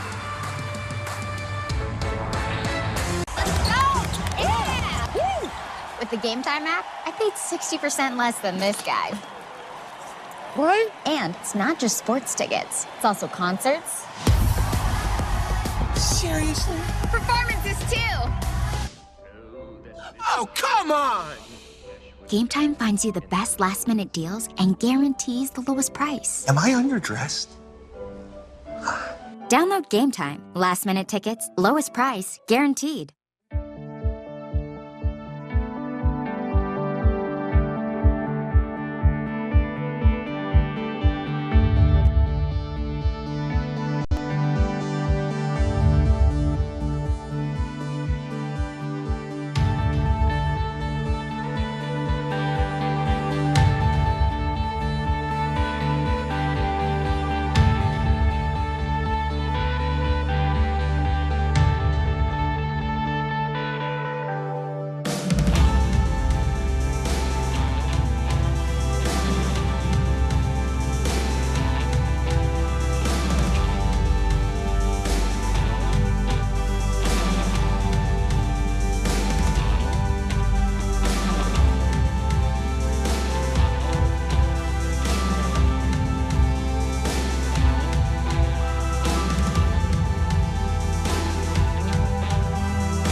Tier plays of this game back in the third inning. A couple of unearned runs, but also marked some clutch hitting by not only Taylor Ward, but Brandon Marsh. Just going with that one-run approach with the bases loaded. A little flare in the outfield for Taylor Ward. And then a base hit going the other way by Brandon Marsh. Not trying to pull the baseball, taking that one-run approach with the bases loaded. Conversation with Matt Wise, pitching coach of the Angels, and Ryan Tepera, who got the job done. Not easy, but he did it. Keeps the score right here, 4-1. Nick Sandlin comes in for his 7th game. His 2nd season with the Guardians. Our 2nd season with Cleveland, first with the Guardians. Still think we're hanging in there with the name change. I did lose, though, game 1. New left fielder, Palacios, placing Mercado. Rendon 0 for 3. There's some different arm angles throughout this game here. Cutters, now this angle. Sandlin. Still running up there pretty good at 92-96 from that arm angle. Iggy, there he is. Slider splitter. Sorry, Mark. Raisel Iglesias come in for the save. Rendon, right field. Franmil Reyes battling the sun. Well, he got the job done. 1 away. You mentioned that wasn't going to be easy for him out there. Yeah, hasn't played a whole lot out in right field with the sun.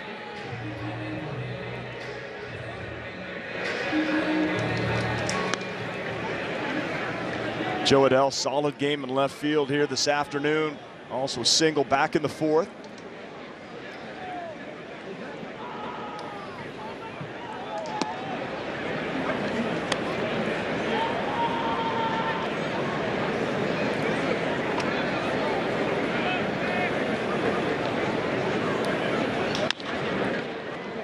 The ground ball. 2 away. 4-game sweep is just not something that is easy to do. I mean, I don't care if it's the last place team in the league and the hottest, team that hit the most home runs. It's just tough to do. Just got to play your game. Just take that, like Joe Madeline, 1 inning at a time approach. And then you worry about when it gets towards that 4th game here. Been a long time.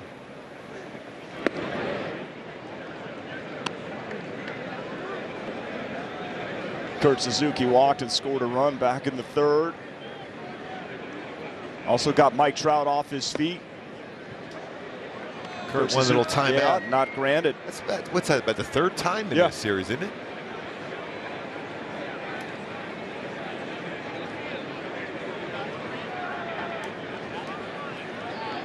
You know for sure it happened to Ward against Bieber.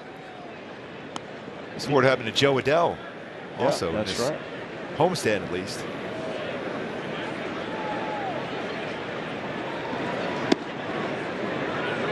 Outside, 2-2.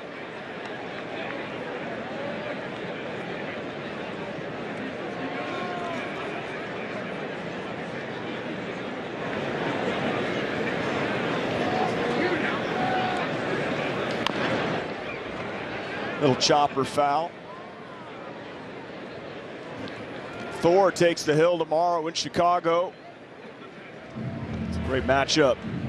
Our coverage starts at 3:30 p.m. Pacific time. Bally Sports West with our Angels live pregame show. Syndergaard, Giolito. Game 1 of 4, a Friday to Monday series. We got you covered right here in Bally Sports, folks. Suzuki strikes out. We are going to go to the top of the 9th inning. And it comes down to that man. And a 4-game sweep possibility.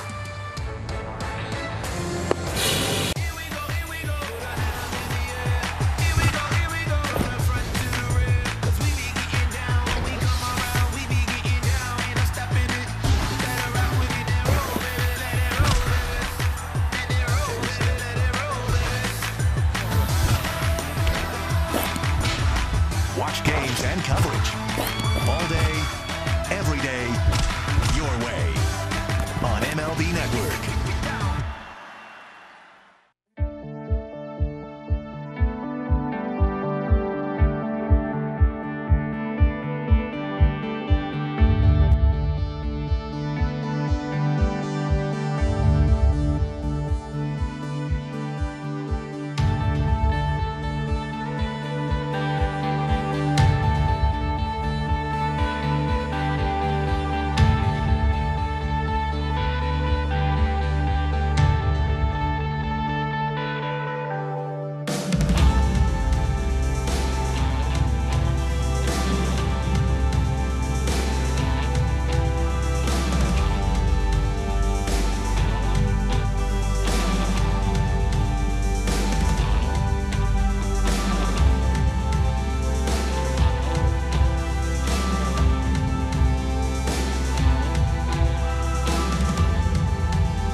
Day game looking to close out Cleveland in a 4-game sweep. 3 outs to go with Iglesias on the hill. Going back to our Hyundai key to the game today. Home, sweet home. Trying to go 4-1 in the day at the Big A. You can hold on to this 4-1 lead here in the top of the 9th inning against the Guardians. Iglesias, a perfect 4 for 4 and save opportunities.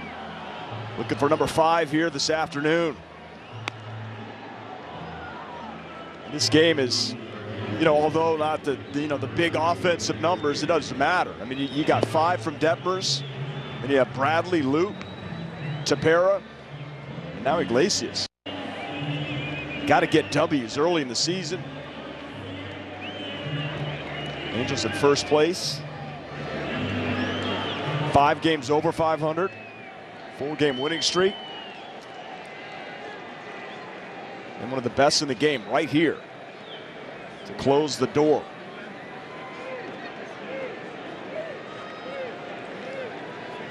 How about this matchup right here? Iglesias, Jose Ramirez. Game on the line.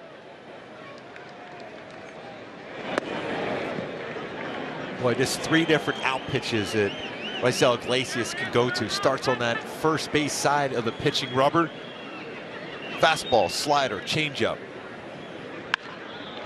Fly ball, center field. Brandon Marsh broke back and unable to make that catch. That's going to be a single, leadoff single for Ramirez. That's why you wanted him coming up with no one on. Exactly.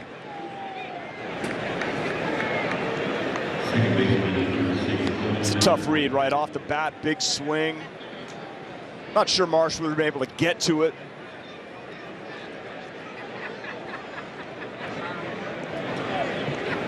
Ain't over till it's over. See if we get a ground ball. Not many ground balls in the game for the Guardians. So Owen Miller. Look at his numbers. Now hitting .419. That is 8 doubles.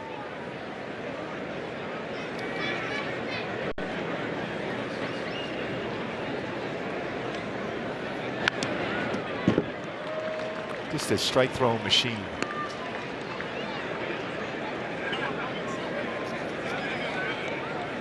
So 1 on, nobody out. 3-run lead. Iglesias has Miller 0-2.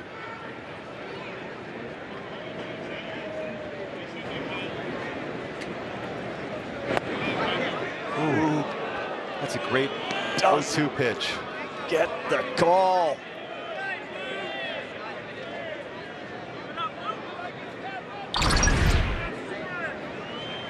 Just tried to bring that one back just close enough. We saw a couple of them called.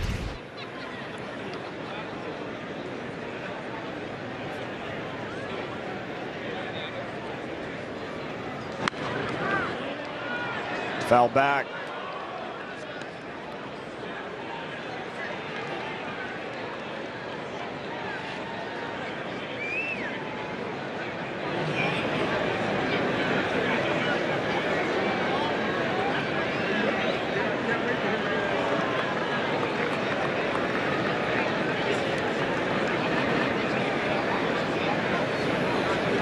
The 1-2. There's been some battles, a lot of foul balls to that side of the field into the stands.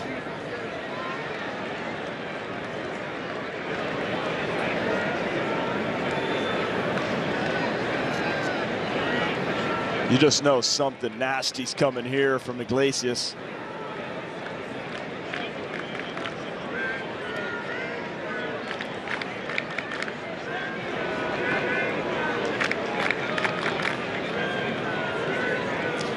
One-two to Owen Miller.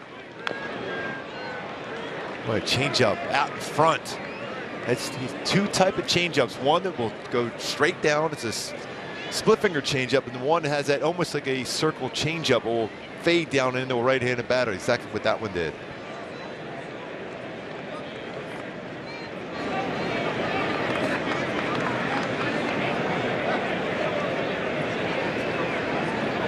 Got to be ready for contact now in the infield.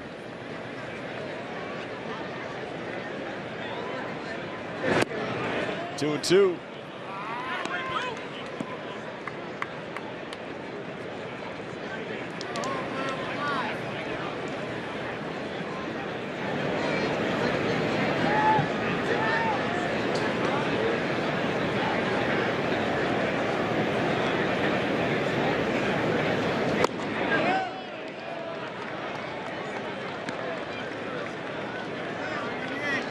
Count runs full. It's Josh Naylor waiting on deck. Angels a 3-run lead. Iglesias looking to pick up save number 5.